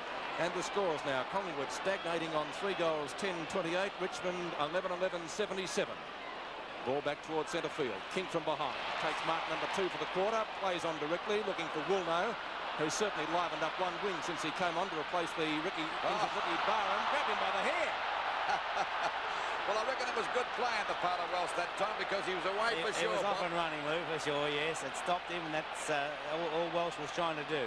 Welsh did a good job as we see Woolno drop the ball up there towards the full forward zone. Off the top of the pack. Too many Richmond defenders there as Dunn goes for a long hand pass out there to Wood. Another one coming back to Francis Burke. And this is they're combining very well as the ball comes out towards the boundary line. It's out of bounds on the centre wing position. So we're at the 29-minute mark and the Tigers look as though they could have this flag wrapped up, but you never know. A long way to go yet. 11-11-77 to Collingwood 3-10-28. Ball back into play again. Smith goes for the tap down to Waitman. Another one over to Rains, who's got a nasty cut over his left or right high, I should say, and the mark taken here now by Wiley, and Wiley's got the mark at half forward. Ready to drive Richmond back into attack. There's Roach flying. Back it goes to Ireland, trying to claim the mark, and no hope of getting that. I think he might have been doing a bit of acting there because he knew that he couldn't get out of the pack, so he tried to claim the mark. It's a ball up about 30 metres out from the Richmond goal. Good knockout by Moore over to Morris. Morris has been shifted off, but they've got Magro on him now as the ball is kicked back by Byrne towards the centre wing position. Davis at the back, couldn't hold the mark. At least he got his hands to it. Then we see Carlson running. We've got one in the back. The umpire said it'll be a ball up on the centre wing position. We're at the 30-minute mark of this second quarter, the 1980 Grand Final coming to you live through the 7 network. And we certainly hope that you're enjoying it wherever you're listening out throughout Australia. 11-11-77, Richmond to Collingwood 3-10-28. Ball comes out now to Shaw. He goes down. Out to Carlson, a hand pass back here to Davis. A chance for Collingwood to go into attack. He decides to go for a bit of a run. A hand pass over to Billy Picken. He's got to straighten up and fire. And he's put it through for a goal. And a badly needed one by the Magpies. So it's Richmond 11 goals, 11-77 to Collingwood at the moment. 4 goals, 10-34, and we're at the 30.5-minute mark of this second quarter. Well, watching on the video replay, we see as Billy Picken puts the ball through there, and Craig Davis was again in the thick of things, and he's probably one of the few Collingwood forward players to be doing well, and that's all the more reason why I think up forward they're getting nothing in the air, that they really have to try and get a bit of mobility around their forward line and you know, make that movement. The other end, Ireland's it's asking too much of Ireland, I think, to be against Cloak, so they've got nothing to lose at all by going for speed on the forward line. Approaching the 32-minute mark of this second quarter, when we see Collingwood trailing by 43 points at the moment. Knocked out by Moore, then again by Lee, punched away by Olsen, one of Collingwood's good players. Over to Dacos, back to Woolno, and the Magpies go back into attack. But there's Mount on the way. He's played a very good game indeed for Richmond. Kicks the ball back to centre field towards Rains. Rains couldn't hold that one. Down it comes to Morris. But finally picked up by Shaw. He slips. It's a bad kick, but there's the siren for the end of the quarter. And at half-time, we see Richmond in a very good position for this 1980 grand final. 11 goals, 11.77 to Collingwood, 4 goals, 10.34. The third quarter now as umpire Bill Denver prepares to bounce the ball. The 1980 grand final between Richmond and Collingwood. Mark Lee getting two hands to it. Peter Moore tries to knock it further afield. Intercepting was Brian Wood. Short towards the centre. Young couldn't take the mark, or just tried a fresh air shot that time. Not successful. Free kick going Collingwood's way. David Young. Quiet player in the first half, and again he had 17 mates that we could apply the same criticism to. Craig Davis picked up by Wiley. Wiley short towards centre field again. Moore and Lee. Olsen chasing.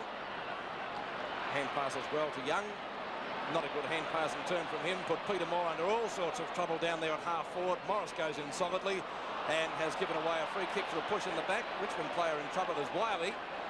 Didn't see what happened to him. Obviously got a fairly solid knock. And he's not too good, Robert Wiley, actually, as the ball is driven out towards the centre wing position. Knocked away by Rowlings from Woolno, but Woolno recovers well. Malthouse couldn't quite make ground. Burke comes in to lend assistance. Craig Davis right on the boundary line. Picks it up well. In towards full forward. No mark to Emmett Dunn. And driven out of the danger zone by Strawn, who gets it back towards centre wing. And a mark taken there by Magro on top of Bartlett. Magro's kick back towards half forward. Kane. Bad kick by Kane off the side of the boot. Waitman cleverly knocks it on up towards half forward. Stewart comes out for the Magpies. Playing well, certainly not their worst player is Craig Stewart. Gets it down towards left half forward. Francis Burke coming out there for the Tigers. Always plays well. Goes towards the boundary line of the right half forward flank. Will it beat Waitman? No. Kept it in play. Well played, Dale Waitman. But Burns there. Burns hand pass to Woolno, and Collingwood go forward now. And it's Moore driving the ball back towards their half forward line. Ball pushed to the ground. Grabbed by Francis Burke again. Back towards Rains. He's played a great game in the centre for Richmond. They've had many good players. A long hand pass looking for Wood. Carlson's right on his tail. Wood knocks it back smarter to Rains. Rains is grabbed by Dacos. He's clear now. Gets the kick up there towards Roach. Roach coming out in front. He couldn't hold the mark. Nearly got it on the second grab. Picked up by Stan Magro. A beautiful pass out there to Carlson. Carlson out there at half back. Goes for a long kick up towards Rene King. Couldn't hold the mark. Knocked away by Smith. He's stuck with him like a mustard plaster. Back to Kane. And the ball out towards Richmond's half forward line, and a good mark taken there by Woolno. He hasn't played a bad game since coming on the ground. I spoke too soon. Over to Ronnie Weirmouth. Ducked his head, lost the ball. This allows Welsh to chip in there at centre half forward. Go up there towards Clope, and he's got the mark. It was a bad hand pass by Woolno that time and gave Richmond the break they needed. Well, he's only about, let's see, no more than about 20 metres out from goal directly in front. He's kicked badly. He's kicked 1 goal, 4. Shouldn't miss this one, David Clark, and this will make it worse for Collingwood if he's successful. And that's what he is.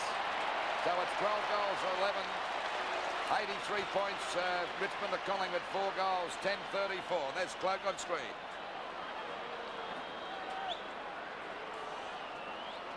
Well, Craig Stewart is down on David Cloak now, but it certainly didn't help in that case because we watched as Peter Welsh took the ball away and put the ball forward, but Cloak well in front. So Peter Welsh certainly doing his part. 3.5 minutes have gone in the third quarter. Richmond going further ahead with that goal to David Cloak. Umpire Robinson. Beautiful bounce. Lee. Ray Shaw. High towards the half forward line. Oh, Kink missed a sitter. Tries to make amends. Tackled by 2 Richmond players. Make that 3. Lee cleverly knocks it on forward to Waitman, but he couldn't take it. Young. Long hand pass over the top, looking for Weirmouth. Ill-directed. Malthouse is there. Tackled well by Morris. Free kick holding the ball. Collingwood have to do something right shortly. Maybe that was the start of it. Kevin Morris, short of half forward. Little pass.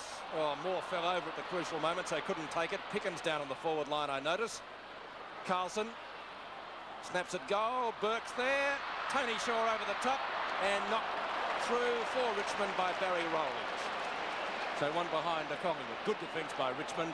They can afford to give away a couple at the moment. That's 83-35 as we wait the ball coming back into play. Straight down the ground. Emmett Dunn behind. Too tall for Carlson. Gets it to the turf. Terry Smith backing up well. Bartlett. Oh, showing Stan Magro a clean pair of heels. That's how it's done. Long kick by Bartlett, looking for Roach. Roach has got the mark.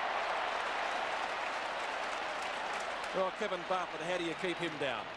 Roach has kicked 2 goals. He's right on the boundary line. Umpire Ian Robinson telling him where the mark will be. As I said, right on the boundary line, adjacent to the small scoreboard. Wouldn't be seeing too much daylight between the goalposts there, but he's not too far out. Michael Roach, the league's leading goal kicker for season 1980, has made a mess of that one and put it through for only 1 behind. Richmond go further ahead by that margin. 12 goals, 12-84 Richmond to Collingwood at the moment. 4 goals, 11-35. Bartlett having no trouble there on replay, getting the ball down to Michael Roach, and well, it would be a hard task for anybody to have to play on Roach. There we see Rains trying to get out of the pack, gets a hand pass back there to Rawlings, who hooks the ball back out towards the wing position. Wiley going after it, and Shaw in there too goes for the punch, and the ball is out of bounds. Out of bounds on the centre wing position. 6 minutes gone of the 3rd quarter. Collingwood really struggling at the moment. And at the moment their game hasn't improved one iota from the first half. Knocked out by Lee again. Rawlings will go for a hand pass over to Wiley. Bounce right, he's running to an open goal and fires. This looks bad for Collingwood. It's through for another one. It's goal number 2 to 1. And the Tigers are bombarding the goals. They're 13-12. 90 points to Collingwood, 4 goals, 11-35, and 6.5 just on 7 minutes gone of this 3rd quarter. Mark Lee again having a big say in this goal, because Lee, a beautiful knockout, Lou, as he got it there to Rawlings, and Wiley, well, you know, he's got that happy knack of being in the right place at the right time, and finished that one off with a beautiful goal. 90 plays 35, 6.5 minutes into the 3rd quarter. There's the bounce again. Swooped on that time by Shaw, but he's grabbed, picked up nicely by Morris out there towards Billy Picken. Couldn't sight the ball. He's going after it again. So is Strawn.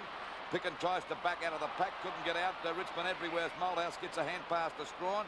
And Picken coming out with the ball now, but the umpires decided to ball it up out there on that forward pocket position. We're just over the 7-minute mark of the 3rd quarter. Ball comes down to the little Waitman, a quick hand pass out to Mulder. Ran into trouble, but got it back to Waitman. They've backed up beautifully today, that defence down there for Richmond. And once again, it's Mervyn Kane. Well, you could pick plenty of good players for the Tigers, and there's a nice mark as he outmanoeuvred Burn that time. Wiley to go clear and shoot the ball up there towards Cloak. Cloak's in the position, couldn't hold them up. There's another goal coming up to Cloak now. No worries about that.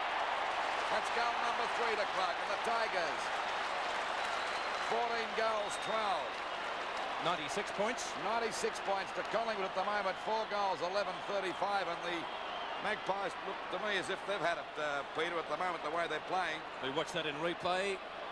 Richmond too fast. Kane playing a good game today. Kicked a couple himself. Long kick down. And we see Wiley again making good position. As Bob said, always in the right place at the right time. He got it down towards the full forward zone pretty quickly. Cloak did the rest.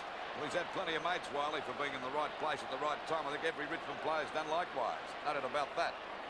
Tony Jewell on screen there, and he'd be a very happy man, because I know he just about have that cup in its locker at the moment. I think he could be checking on the race results at the moment. He's that casual about it. Just over 8 minutes gone in the 3rd quarter. 96 points to 35. It does look as though a Richmond premiership coming up for the first time since 1974. As umpire Robinson bounces the ball again. Lee under it, backhands it. Welsh. Tigers into attack again towards half forward, over the head of Bartlett. Byrne backing up for Collingwood, knocked ahead by Wiley. Cloak again pounces on it very quickly into the goal square. McCormack, oh, should have taken the mark, gets out of danger though. Just Wiley again on the boundary line. Certainly Wiley by name and also by nature. Brian Wood, clever hand pass. Wiley back to Wood. Wood getting around 3 Collingwood opponents, up towards full forward. McCormack knocks it down. Bartlett goes over. Stewart to McCormack. Byrne. Byrne at half-back. Looks for Kevin Morris, the Collingwood vice-captain. Morris with a long kick. Kink underneath it. Over the top was Mount. He's got a good leap, hasn't he? Tony Shaw.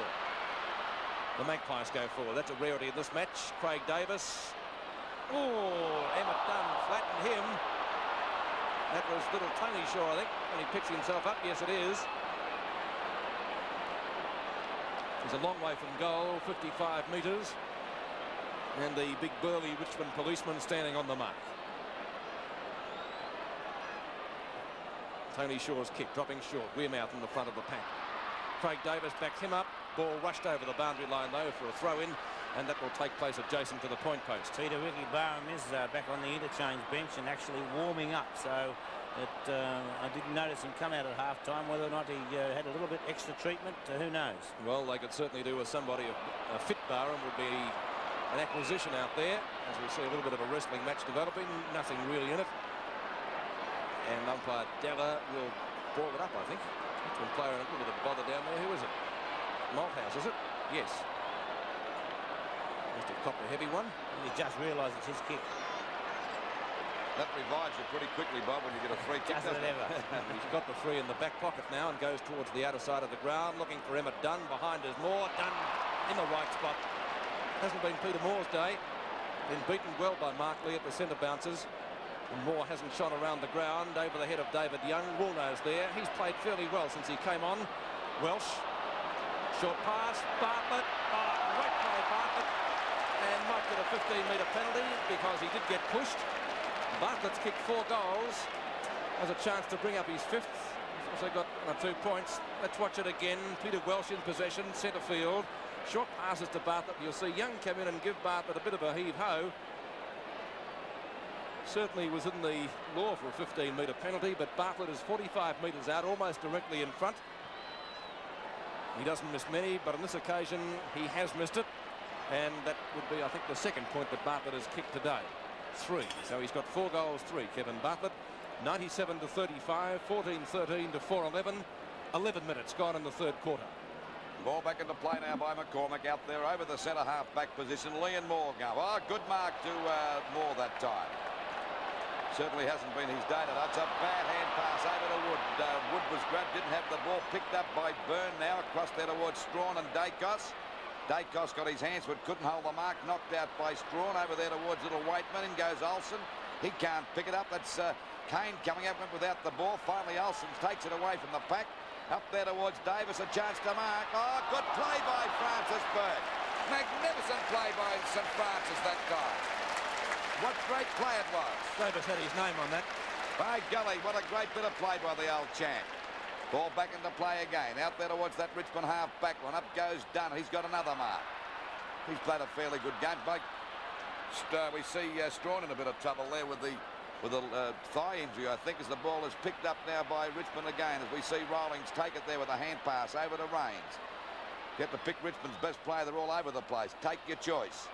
Out there it goes to Wiley, and Wiley's beaten Byrne again. And Wiley will be about 55 metres out from goal, round about the centre half forward position. And we're at the 13-minute mark. There's a pass coming out there to Clokey, overruns the ball, picked up by Stewart, and down he goes. Well tackled by Bartlett. Umpire said play on. As the ball goes out towards Rene King, he's dropped another one. Smith takes it away from him. Over to Dunn. Back it goes there again to Kane. Back to Rains. Richmond there. Oh, he's only got one around the neck, but he gets clear. Hooks the ball back, but there's a mark in defence taken by the Collingwood captain, Shaw. Shaw goes for a pass out wide to Rene King. And the crowd start to give him the ironical cheers as he takes the mark. A hand pass coming over there to Woolno on his own. Goes for a long kick, looking up there towards Billy Picken, and Mount going for Picken goes out. The umpire's going to pay the free kick. I think Billy Picken may have staged that one. You think? Could get the Oscar for it. Could be an Academy Award to Billy Picken. But he certainly hasn't had a very good day. He's been shifted from centre half back down to the forward line. We'll watch it on replay, Lou, and just see how we see it. I think Mount did touch him anyway, Peter. Billy Picken coming in for the shot.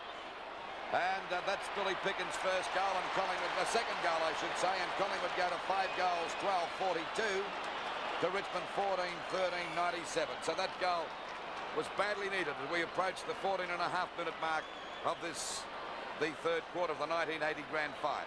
Saying it was badly needed, Lou, could be the understatement yes, of the year. Yes, it could be, yes, I'll say. Because, you know, Collingwood at the moment, they just cannot even look as though they're going to break clear.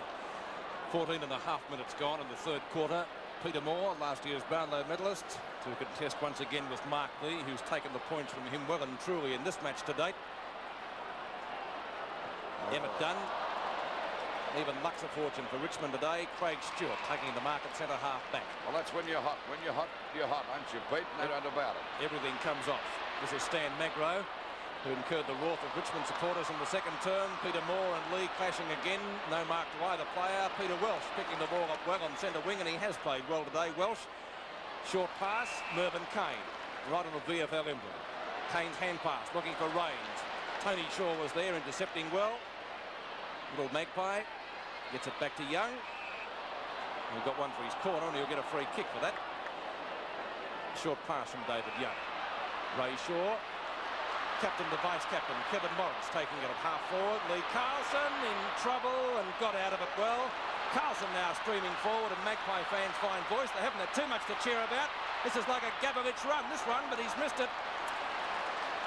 One behind, just when they needed a goal.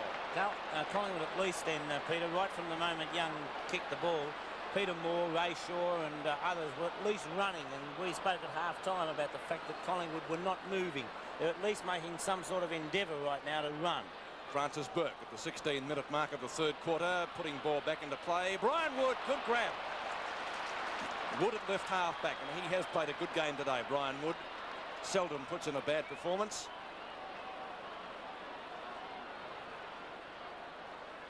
Looking for Cloak. Cloak takes the mark. Play on, says umpire Bill Della. Cloak does just that. The big fella gets into top gear and away he goes. A long shot at goal from the big Richmond forward. That looks a pretty good sort of a kick to me. Another one to the Tigers, and they go further ahead. 4 goals to David Cloak. 4 goals to Cloak, 4 goals to Bartlett, 2 to Kane, 2 to Roach, 2 to Wiley. How far Richmond?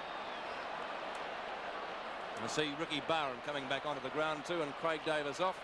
And Richmond supporters very happy at the moment. The flag was in their grasp. Well, I'm surprised that Craig Davis is the man, Peter, that is taken off the ground. Me too, because Bob. I'll go along with that. He is the one Collingwood forward who I have felt has looked something. 17 and a half minutes now gone in the third quarter.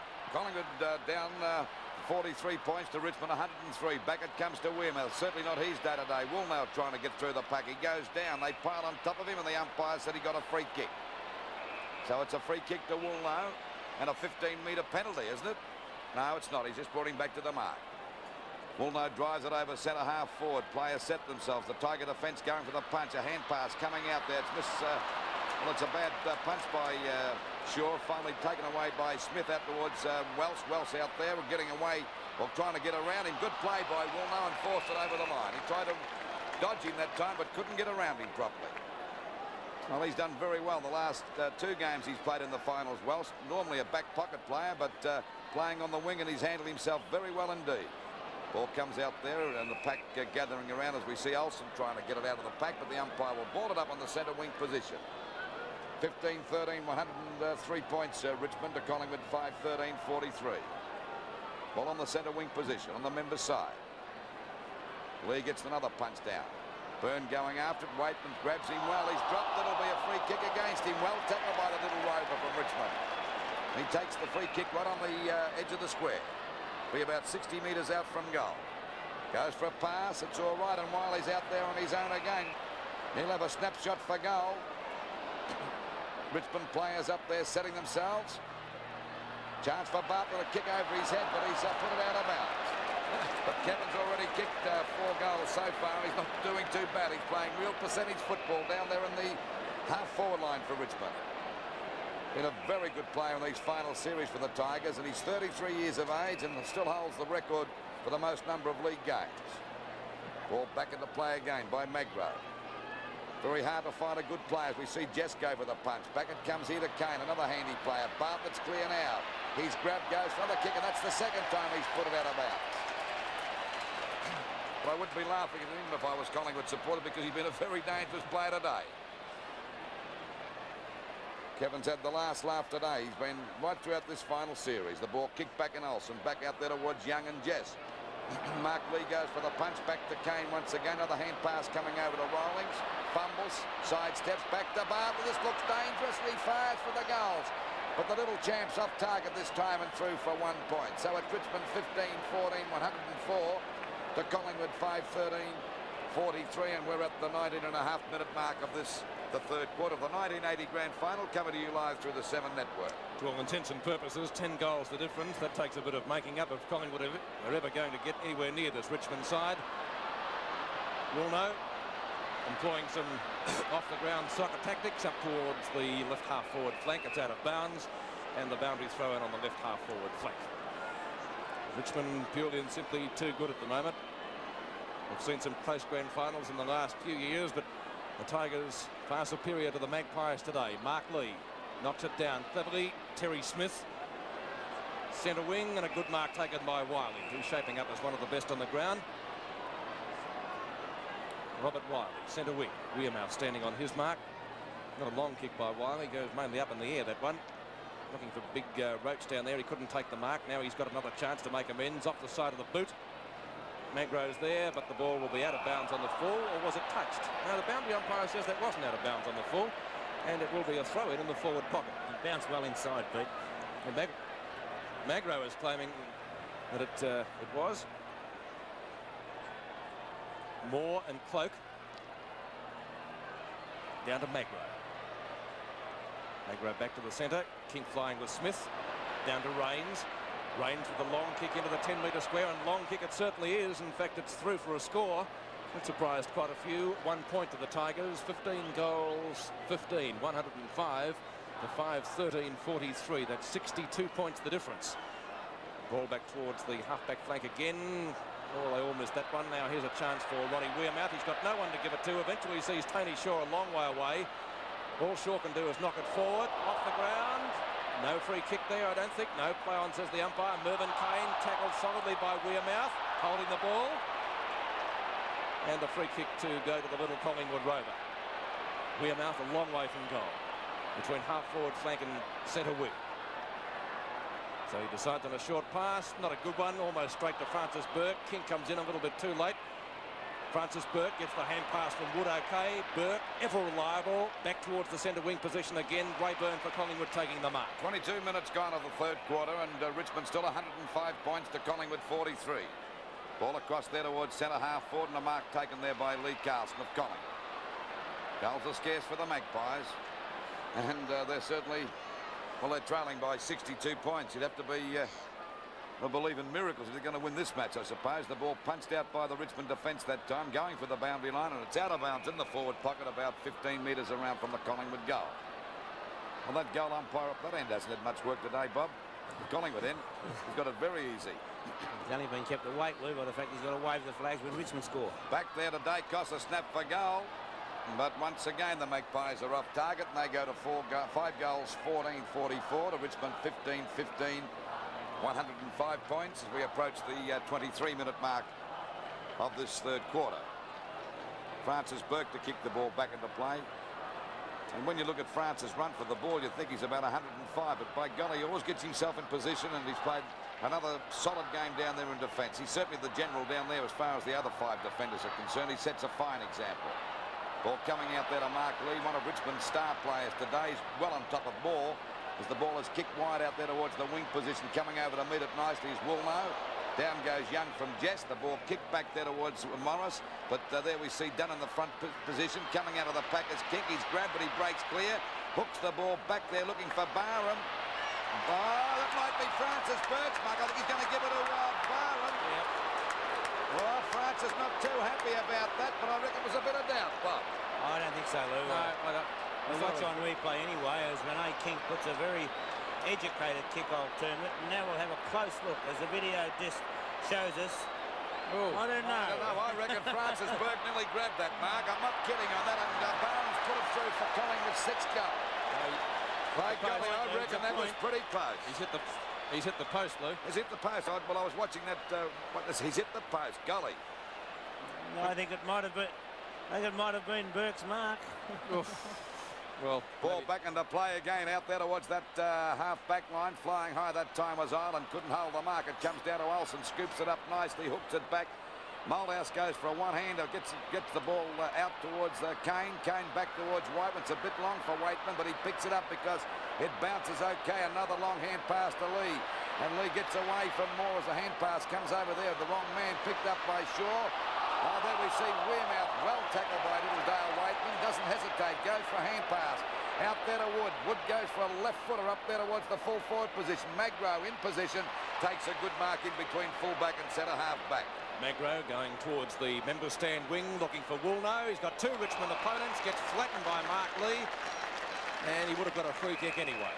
Gutsy mark to Woolno, and I think he's got a 15-metre penalty. He has, says umpire Robinson, and now it's play on. Over the top was Straw. Back to Kane. Kane into the centre. Waitman doesn't bounce too well for him, but he backs up well at the second attempt. Too fast for Tony Shaw. Pass to Bartlett, a good one. Bartlett at right half forward. 4 goals to his credit. 4 to him, 4 to David Cloak. As we enter the time-on period of the third quarter, Bartlett's kick adjacent to the 10-metre square, looking for Jess. Rollins off the top and has missed it, I think. Yes, only 1 point. So Richmond to 15-16, 106 to 5-15-45 from Collingwood. Almost 26 minutes into the quarter. All we can say about Collingwood, their kicking for goal has been a little bit unlucky because they have hit the post on, I think it's 4 occasions so far. However, Richmond far and above the better side as McCormack looks for Stewart, and he's got the mark. Craig Stewart, high kick. He didn't really look where he kicked that, Stewart. Not well clear. In comes little Tony Shaw to kick the ball back whence it came from that big hefty knock. Mount tries to knock it forward, not successful. 3 Collingwood players are there. Morris is well shepherded by Dacos, goes for the long kick up towards full forward. Barham tries to shepherd the ball through, but it goes through for only a point. So 5 goals, 16. That will make Collingwood 5 goals, 16, 46 to 15-16, 106, 10 goals the difference. Ball back towards the half-back line now. Knocked down by Emmett Dunn. Shaw's there. So too is Wood. Wood does better. Bad judgment by the Magpie skipper. Lee. Rains. Off he goes. Richmond centre man going goalwards. Long kick by Jeff Rains, but he too is off target. Goodness me, Richmond moved the ball quickly downfield then, and that will make the difference 107 to 46. Peter, I can only say that the other end of the ground, I must see things a little differently to the Collingwood Grange Trust, because Davis is the one player that I would have out in my forward line. I'll go along with that, and there's Rene taking a good mark out there towards the centre half back position for Collingwood. Smith's had him well collared all day. He's done a great job, Smith, for Richmond, Bob. That he has, Lou, but who hasn't? That's right. You've got plenty of good players. There's another good player, Dunn, with a long hand pass to Kane. Back to Waite in a bit of trouble, but gets it out to Rains. He goes for a hand pass to the wrong man. Picked up that time by Andrew Ireland down towards Barham and Burke. Burke gets under it to get a free kick. A little bit too experienced for Ricky Barham to put those funny tricks over him. Great player, this guy, and whether you're Collingwood, Richmond, Carlton, or whatever you are, you've got to admire Francis Burke. An aptly named St Francis. There's a free kick to Peter Moore against Mark Lee, and for a push in the back. So Moore to take that free kick on the centre wing position at the 28-minute mark. Richmond 107 points to Collingwood 46. Not a very good kick. It falls a bit short. There's Billy Picken and Wearmouth fighting over, but the umpires paid the mark there to Billy Picken, and Pickens kicked 2 goals. He's about 50 metres out from goal on a very slight angle. A bit far for Bill. Not the longest kick in the world, or not the most. There's a 15-metre penalty here. This will give him a chance now. And if I make this statement, I suppose it would be the understatement of the year. Collingwood badly needing another goal, as they're 10 goals, 1 down at the moment. So he's only about, let's see, about 25 to 30 metres out from goal now on a very slight angle. The kick by Picken is 1 point. So they go to 5 goals, 17 to Richmond 15-17. So that's a difference of 10 goals as we approach, or just over the 29-minute mark of this third quarter of the 1980 Grand Finals. We wait now for the ball to come back and to play by Malthouse. The Richmond defence has been magnificent. They've been great all over the place. It's not fair to pick out any particular line because they've had many good players. Morris with a hand pass back there to Stewart. The ball out wide, looking there for Billy Picken again. He takes the mark right on the boundary line, about 50 metres out from goal. Waiting now for Picken to get the ball up there towards the full forward position, but there's no one there to take a mark for Collingwood except Rene King. If he can grab it, got his hands to it, couldn't hold it. Picked up by Rains again. Ball driven out there towards Woolnow and Welsh. It's Welsh showing his strength, takes the ball away from Woolnow out towards the wing position. And good play that time by Rollins. He taps the ball on, then backs up his own judgment, plays it back very smartly. A hand pass over to Mark Lee. Hooks the ball back. It's a bad kick and a mark taken by Young at half-back for Collingwood. Just about at the end of the third quarter, 30 minutes gone now. Young's kick in towards the centre square. Tony Shaw taking the mark in front of Mervyn Kane. He plays on straight away. Over to his brother, Ray Shaw. Collingwood skipper goes goalwards from half forward now. The long kick needed here. Up towards the 10-metre square. Burke, too experienced. Mount and punches it through deliberately for one behind. Well, Richmond have got so many on the board now they can afford to do that. It makes the difference, let's see, 59 points, 48 to 107. It just emphasises their no-nonsense brand of football, Peter. Long torpedo punt by Francis Burke as the siren goes for three-quarter time. 15-17, 107 to the Tigers. Collingwood 5-18-48. It's the final quarter of the 1980 VFL Grand Final. Richmond leading 107-48 as Mark Lee once again comes in to contest with Peter Moore. Lee having the best of Moore so far today. Moore gets that one down to Dacos, the Collingwood centre man, looking for a hand pass to Woolnow, who's ahead of Welsh. Woolnow and Welsh battling it out near the boundary line. Welsh winning out to Malthouse, who's been one of Richmond's best three players. Michael Malthouse, short pass to Jess, not a good one. Rollings is there, loses sight of the ball actually, and this allows Young to pick it up. Tony Shaw sees it not bouncing too kindly for him. Kevin Morris is there, putting his head down was Young, tries to go through. Not really successful, and umpire Della has decided to ball it up at the point of the centre square. Approximate crowd today, 115,000. Moore on his own. No rover there though. Dacos does the roving and gets it to Byrne. Ray Byrne for Collingwood, streaming forward to the centre half forward line for the Magpies. Stewart flies, couldn't take the mark. Wood to Terry Smith. Long kick by Smith down towards the half forward line. Bartlett and Moore. Out it comes towards McCormack from Young.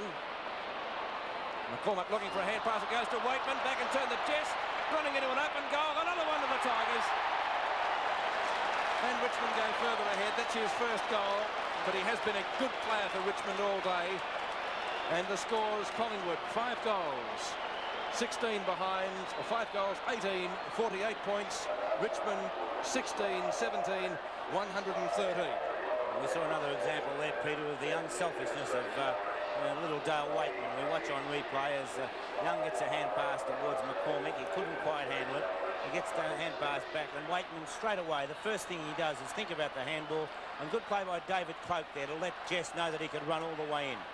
1.5 minutes into the final quarter, 113 to 48 in favour of Richmond. Centre bounce again, knocked out by Moore.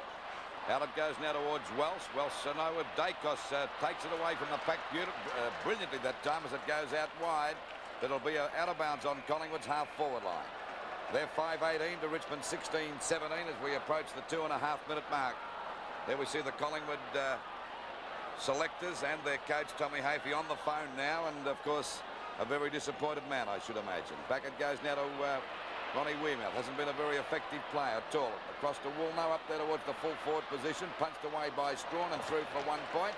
And the Magpies go to 5 goals, 19-49. To Richmond 16-17, 113. Ball back out there towards the half-back on a great mark to Wood. He's been a very good player too. Over to Kane, another good player. Then to Wiley. Graham knocking up, telling their best players. We see Wiley pick up the ball, then fumble it, but gathers it up because there's no one around for Collingwood. And a beautiful pass there to Clay. You can't tell me he's played badly either. No, he's played well. I'm getting sick of naming their best players. And, of course, we have to name the 3 best players. It's going to be very hard. Cloak's already kicked 4 goals and going for goal number 5, naturally. It's only about 30 metres out on about a 45-degree angle. Off target that time, and it's through for 1 point. So the Tigers go to 16 goals, 18, 114 to Collingwood 5, 19, 49. Certainly bad kicking on the part of Collingwood. That's no excuse. And there we see Welsh once again. Well, he's had a great final series, no doubt about that. Yeah, not bad for a reserves player, Bob, as we see Welsh fire for the goals. Oh, it's a beautiful kick. Look at that for a kick. But fortunately for Collingwood, he was off target and through for another point. I think Peter Welsh is an example to every young player, Lou, of just what can be done with persistence, and once you get into the side, a little bit of confidence. That's right. Jimmy Jess in the front posse there. Flies for the mark. Nearly held that one. Picked up by Tony Shaw. Hooks it back there towards Woolnow, and that's a darn good mark. Welsh got right onto his back, but couldn't shark it away from him. So he's got the mark out there at half-back. Actually, he's tried pretty hard since coming on the ground as an interchange player. Punched away by Mount, away from Pickens, back there to Wood. Wood, oh, good play as we see Wiley overrun the ball that time. Here's Rene Kink. It's about his 6th kick for the match as he shoots it back over half forward. Oh, there could be a free kick against Ulster, but knows a chance for more. Taps it as a left foot snap for goal. It's a high one, but he's put it out of bounds. So it's certainly not the Magpies' day in this 1980 grand final. Coming to you live through 7. 16-19, 115 Richmond to Collingwood, 5-19, 49. Penalty free kick will be taken down there by Emmett Dunn. Richmond policeman by trade. Or profession, should we say. Emmett Dunn. Played a good game too. Is it right in the back pocket. Plenty of distance with that kick. Looking for Rains. Lee's there. Welsh to Rains again. Richmond centre man streaming forward. Down the flank, he'll look for Jess. Jess short pass. Bartlett out of position on that occasion. McCormack taking the mark. Looks for Magro. Jess can't stop him. Stewart in turnover to Young. They get the Magpies out of danger, but Malthouse is in the way on centre wing. Michael Malthouse, a model of consistency in the finals, and especially today. Francis Burke. Dacos is in front of Wiley. Wiley might have got a push in the back there, but the umpire says no. Play on. Waitman, good game from him too. Waitman goes for the long kick at goals. McCormack's there. It's too long for him and through for one behind. One of Richmond's best players, Waitman. Richmond 16-20, 116 to Collingwood 5-19, 49. Lee.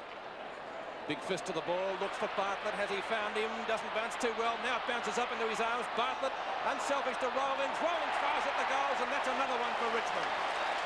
Good play by Bartlett. Good play initially by Lee with that big punch, and that's his first goal. And so the scores: Collingwood 5 goals, 19-39. Richmond 17-20, 122. Watch again on the replay as the big fist of Mark Lee gets it to Kevin Bartlett. A quick hand pass from Bartlett onto Rawlings, and Rawlings right on the line almost puts it through.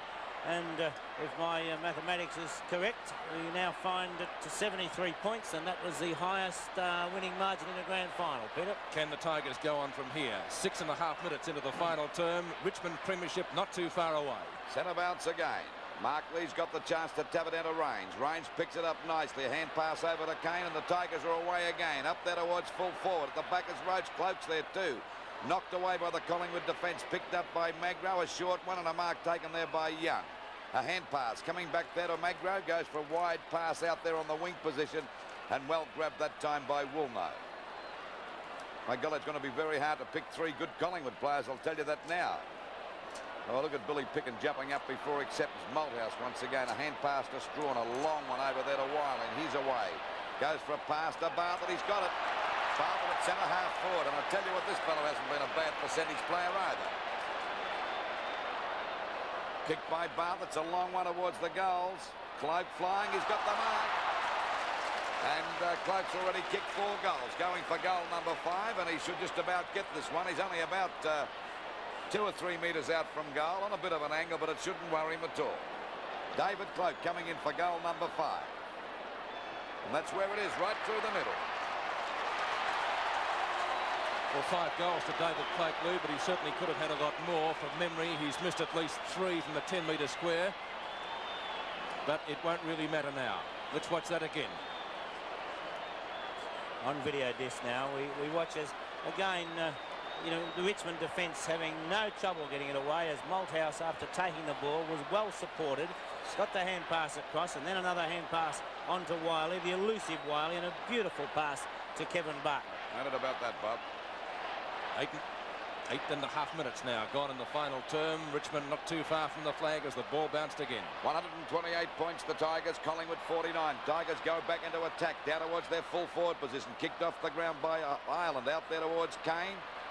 Kane goes down but manages to get the ball back, but finally picked up by Carson. A good pass out there to Stewart, but he slipped over.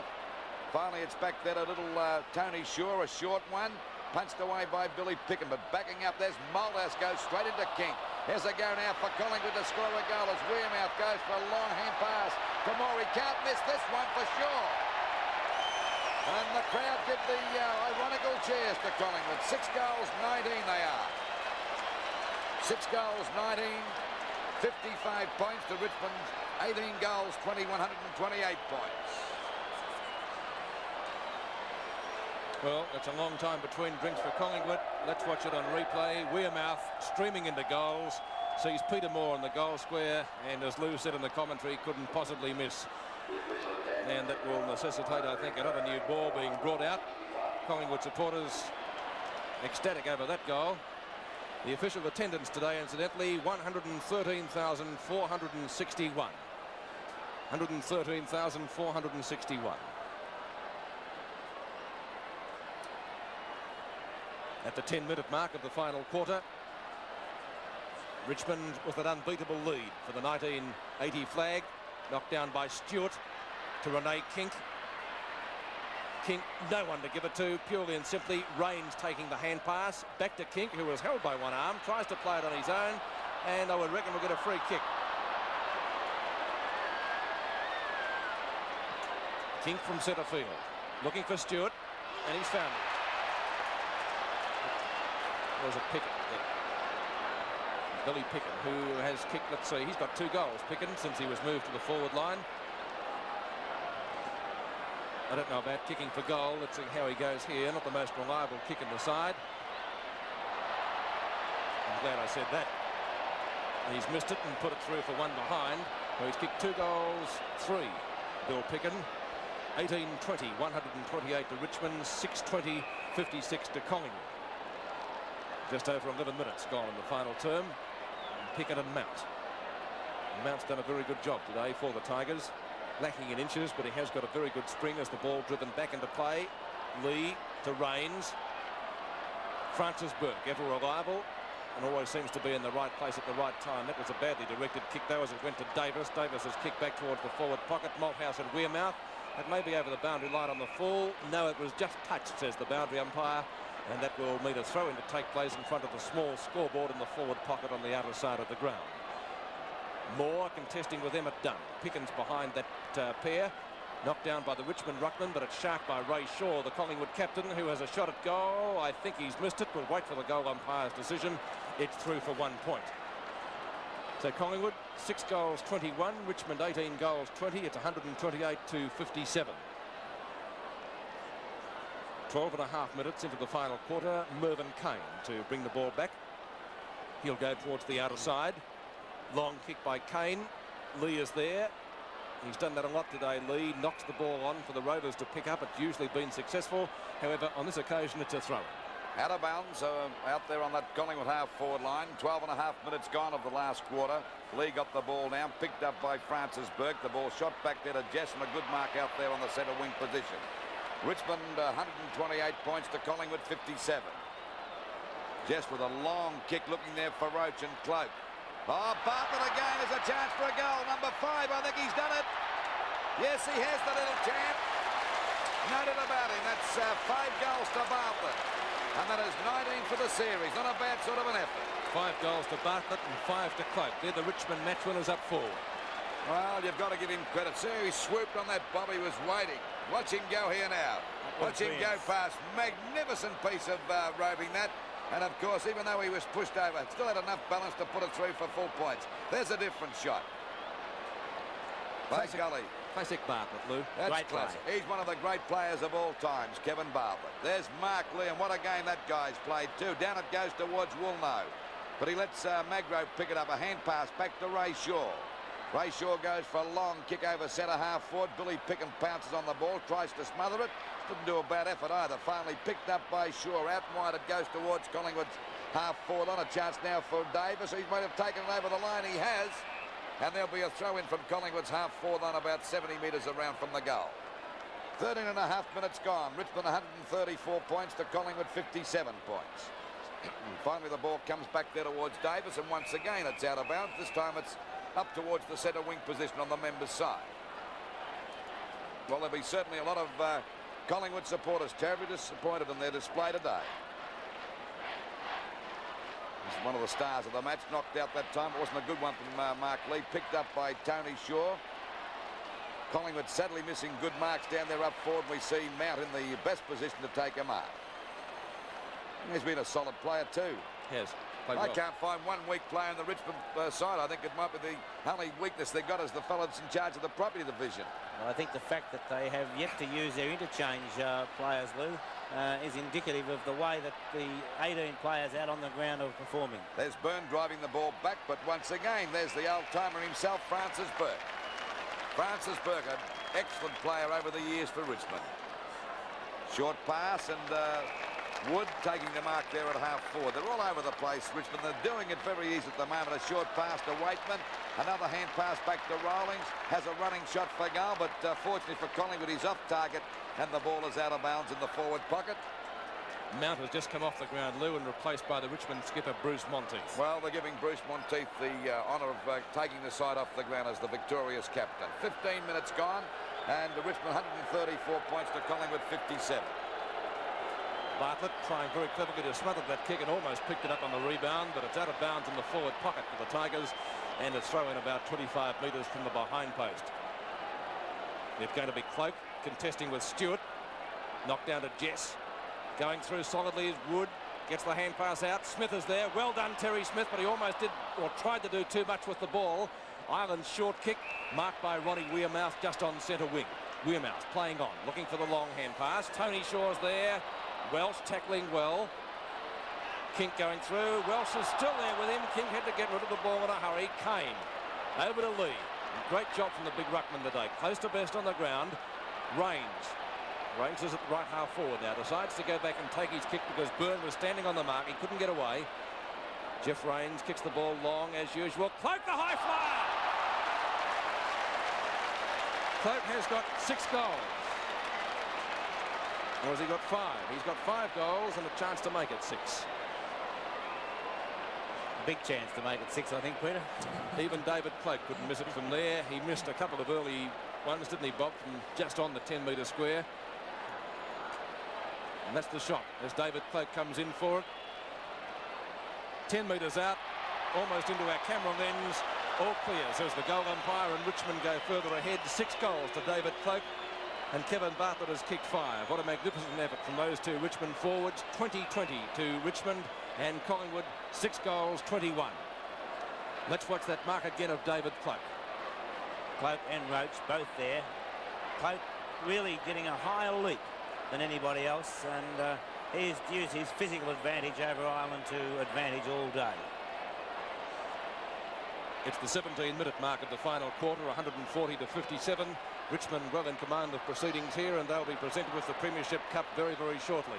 Rawlings tries to knock it on, not successful. Kevin Morris for Collingwood picks up the rebound. Half forward for the Magpies it comes. Picken tries to mark, not successful there. Shaw out towards Weirmouth. In comes Picken again. Short kick looking for Olsen. Monteith was there and has given away a free kick. Russell Olsen, 35 metres out, has a chance to register a Collingwood score, although Olsen has missed a couple from the similar distance out. Hasn't scored a goal. I don't know about that kick either. We'll wait for the goal umpire. It might be there. It is. So Olsen bringing up his first goal, a belated one for the Magpies, to take their total to 7 goals, 21, 63 points. Richmond 20-20, 140 points.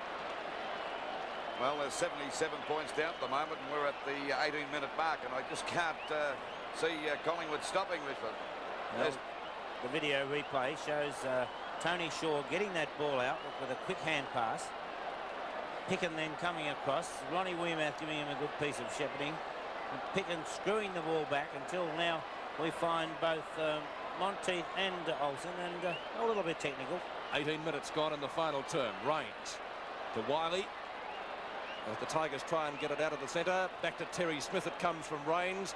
A long kick by Smith up towards Clark again. Couldn't take it. Roach is there. Gives it to Bartlett.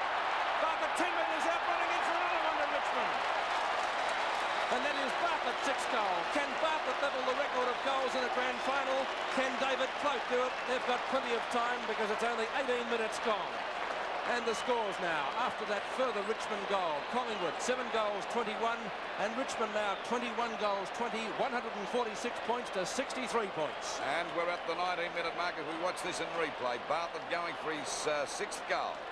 By golly, it'd be fitting, Bob, if he could get the record or even break it, because he's been a real champ, that guy. That it would, Lou. A good unselfish play by Michael Roach there too, as Lowe comes on the ground on the interchange to replace the winger Carlson. 19 minutes gone in the term. Centre bounce again. There's more going to the punch out towards Wood. Richmond all over the place as we see a short pass from Wiley going out to that half-forward flank. Rolling's having a bit of trouble picking it up. He goes down. Morris picks it up, gets out of the pack nicely. And the ball back towards Collingwood centre half-forward position. Coming across Olsen, one-handed, not good enough. And Rains trying to spin out of the pack. He's grabbed but gets a hand pass back there towards Monteith. Collingwood, the Richmond skipper on the ground. They're giving him the honour to take the side off the ground if they win the premiership, and that's for sure. Kane with a hand pass to Mulder. That's the first mistake he's made all day. And finally the ball back there to Tony Shaw. Strong got one in the face from Shaw that time. A long kick down there towards Billy Pickett, and he takes the mark. A good mark to Pickett. Came down pretty heavily that time, but he's well within kicking distance, only about 15 metres out from goal. And Pickens already kicked 2 goals. At the moment, Collingwood 7-21 to Richmond 21-20. I'm frightened to go back to Channel 7 tomorrow in case I bump into Jack Dyer. He'll be waiting. He wouldn't be happy at all, would he?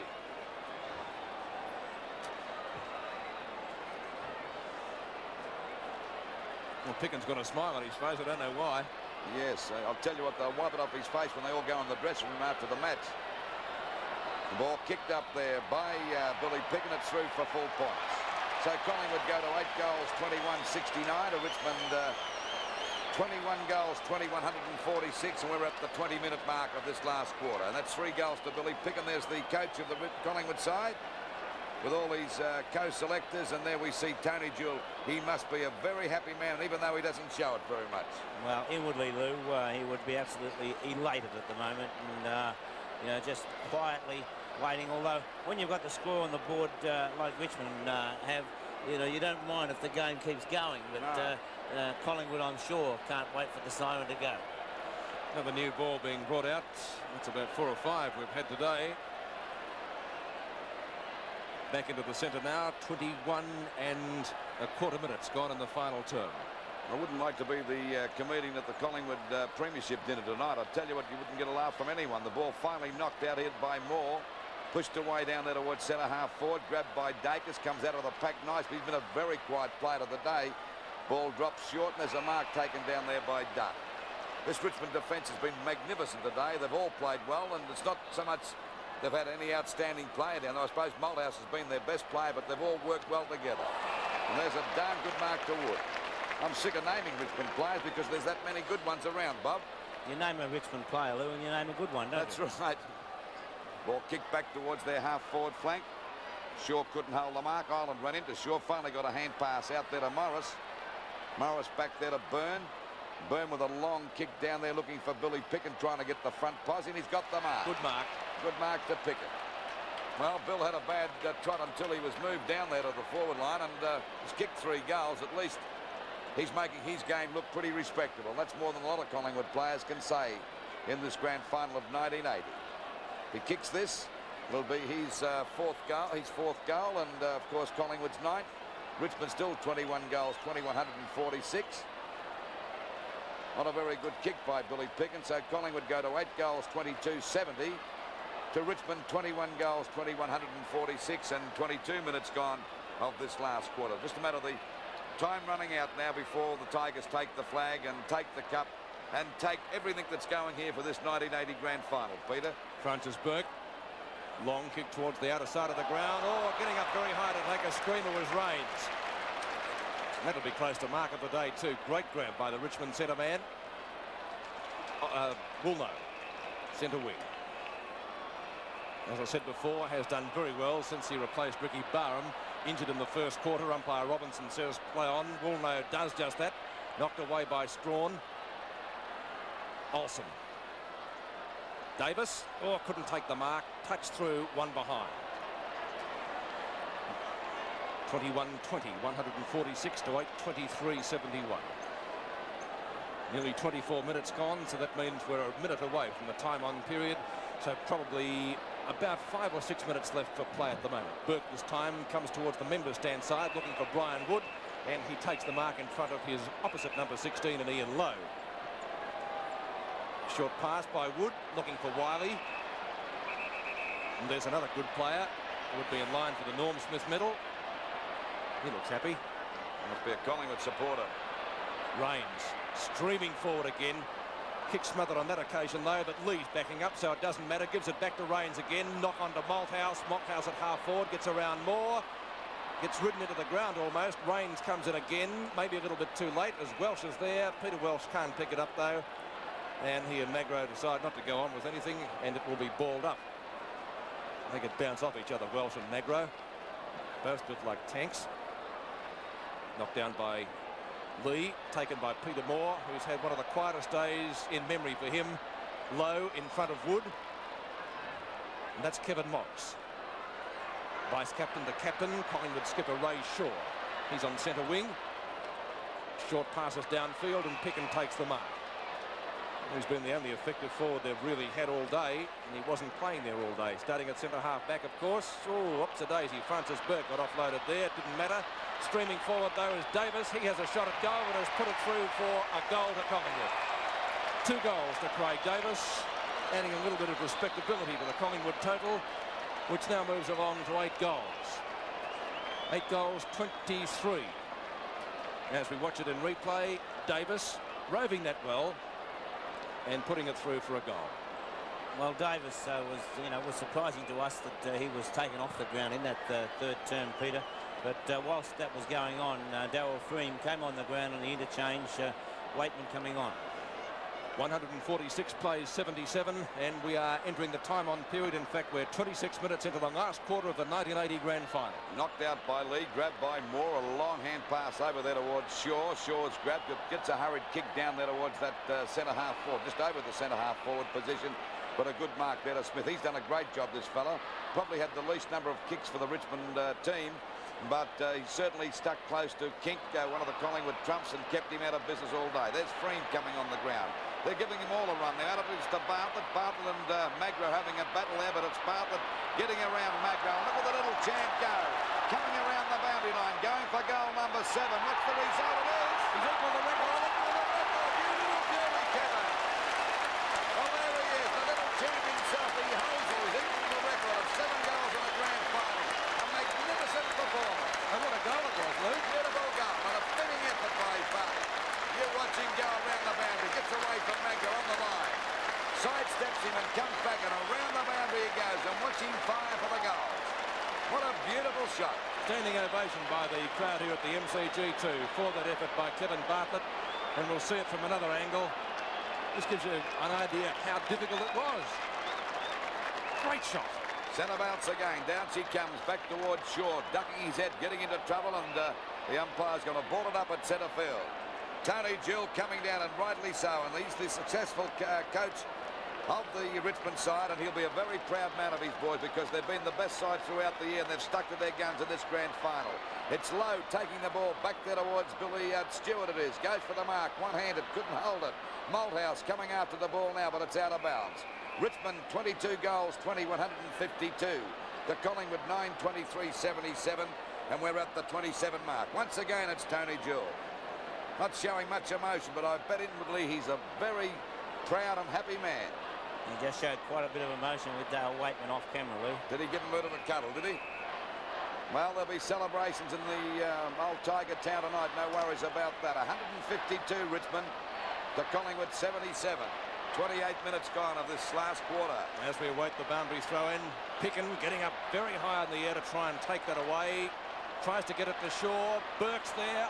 Off the ground, Tony Shaw can't mark it. Rains is there. Another hand pass. Monteith to Rawlings. Will he look for Bartlett and give Bartlett a chance to break the record? Short passes, Cloak's there. Out comes McCormack, though, from the fullback to repel that forward thrust by the Tigers. Lee has it knocked away from him. Olsen for Collingwood. Mervyn Kane. Kane goes for a pass, looking out there for Monteith, who's made good position. There's no one near him. A short pass. Wiley will give it to Bartlett to break the record. No, he doesn't. Unselfish play, and he has put it through for another one to Richmond. Look at the smile on Robert Wiley's face. That's his third goal. Richmond now 23 goals, 20 to Collingwood. 9 goals, 23. When you be the biggest winning margin in a grand final, Bob, would it? That's what it is, Lou. And when you're looking for Wiley to give it to Bartlett, I would go so far as to say that the players out on the ground really wouldn't have an idea that Bartlett has kicked 7, nor would they realise that that has equalled the record in a grand final. To players, that really does not matter. 29 and a half minutes gone in the term. Can Bartlett get that elusive goal? Knocked down to Free. He tackles solidly. Free kick going to Peter Moore, who has had a very quiet day. But then again, he's got 17 mates out on the field that we could say likewise about. Marker Emmett Dunn. Emmett Dunn's at centre half back. In fact, he's almost back near the full-back position. Goes towards the outer side of the ground. Welsh and Wilno. Great mark, Peter Welsh, who certainly lifted his game in the final series. A reserve in the Commodore Cup a few weeks ago and playing a very good game here today in the grand final. Freem, centre wing, going forward for Richmond again. Can Bartlett still get that goal? That's the interest here in the grand final. Cloak in front, has it knocked away from him by Ireland. Tony Shaw comes in to lend assistance. Burns there. Cloak on the bottom of the pack, and umpire Della, I think, will come in and ball it up. 30 minutes gone of this last quarter, about 40 metres out from the Richmond goal. Bartlett's equal the most number of goals in a grand final, kicking 7 today. Now here's the go for number 8. There he fires. By golly, he was close to breaking the record as he kicked the point there. And the crowd were on their feet because that's the only interest in this game at the moment. Booing good-natured hooting by the crowd. That's right. But it's good-natured hooting there. It's, I think you could say that's just what the crowd think of him. That's an acclamation of how good he has played. 30 and a half minutes gone of the last quarter, and the grand finals in the bag for the Tigers. Out it goes now towards Lee and Moore. Moore knocks it away. Francis Burke is coming down to the forward line. He's going to be in the action too, I should imagine. And there'll be a ball up at centre half forward. Kevin Bartlett's away from Magro down there. I wonder whether they can get it out before time runs out. Could go for about 32 minutes this quarter. Moore missed that. He's had a bad day today as Olsen has grabbed, didn't have the ball, and Olsen will take the free kick. Olsen at centre field, ready to drive Collingwood back into attack. Out it goes to Billy Picken. Picken's out there on that half forward on about 65 metres out from goal. Goes for a short pass and finds the Collingwood skipper in position. A little bit hesitant at that time, decides to go back for the kick, but he's a long way out.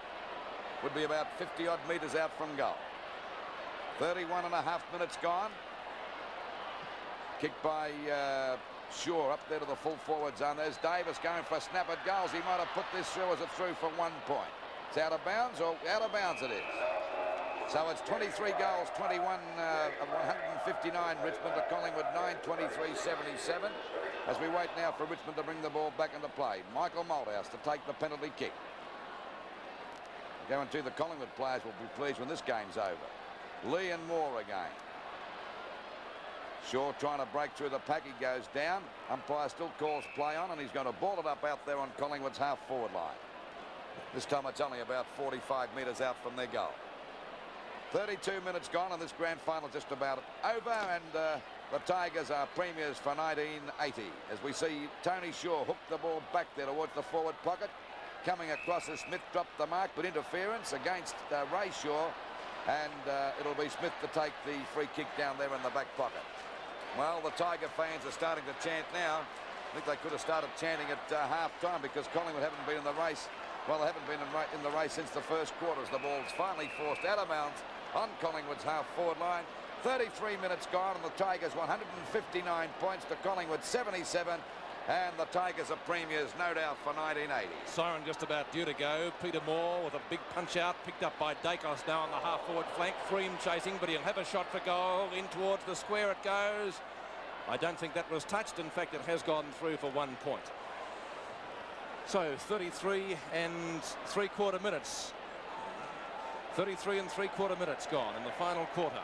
Malthouse now from fullback.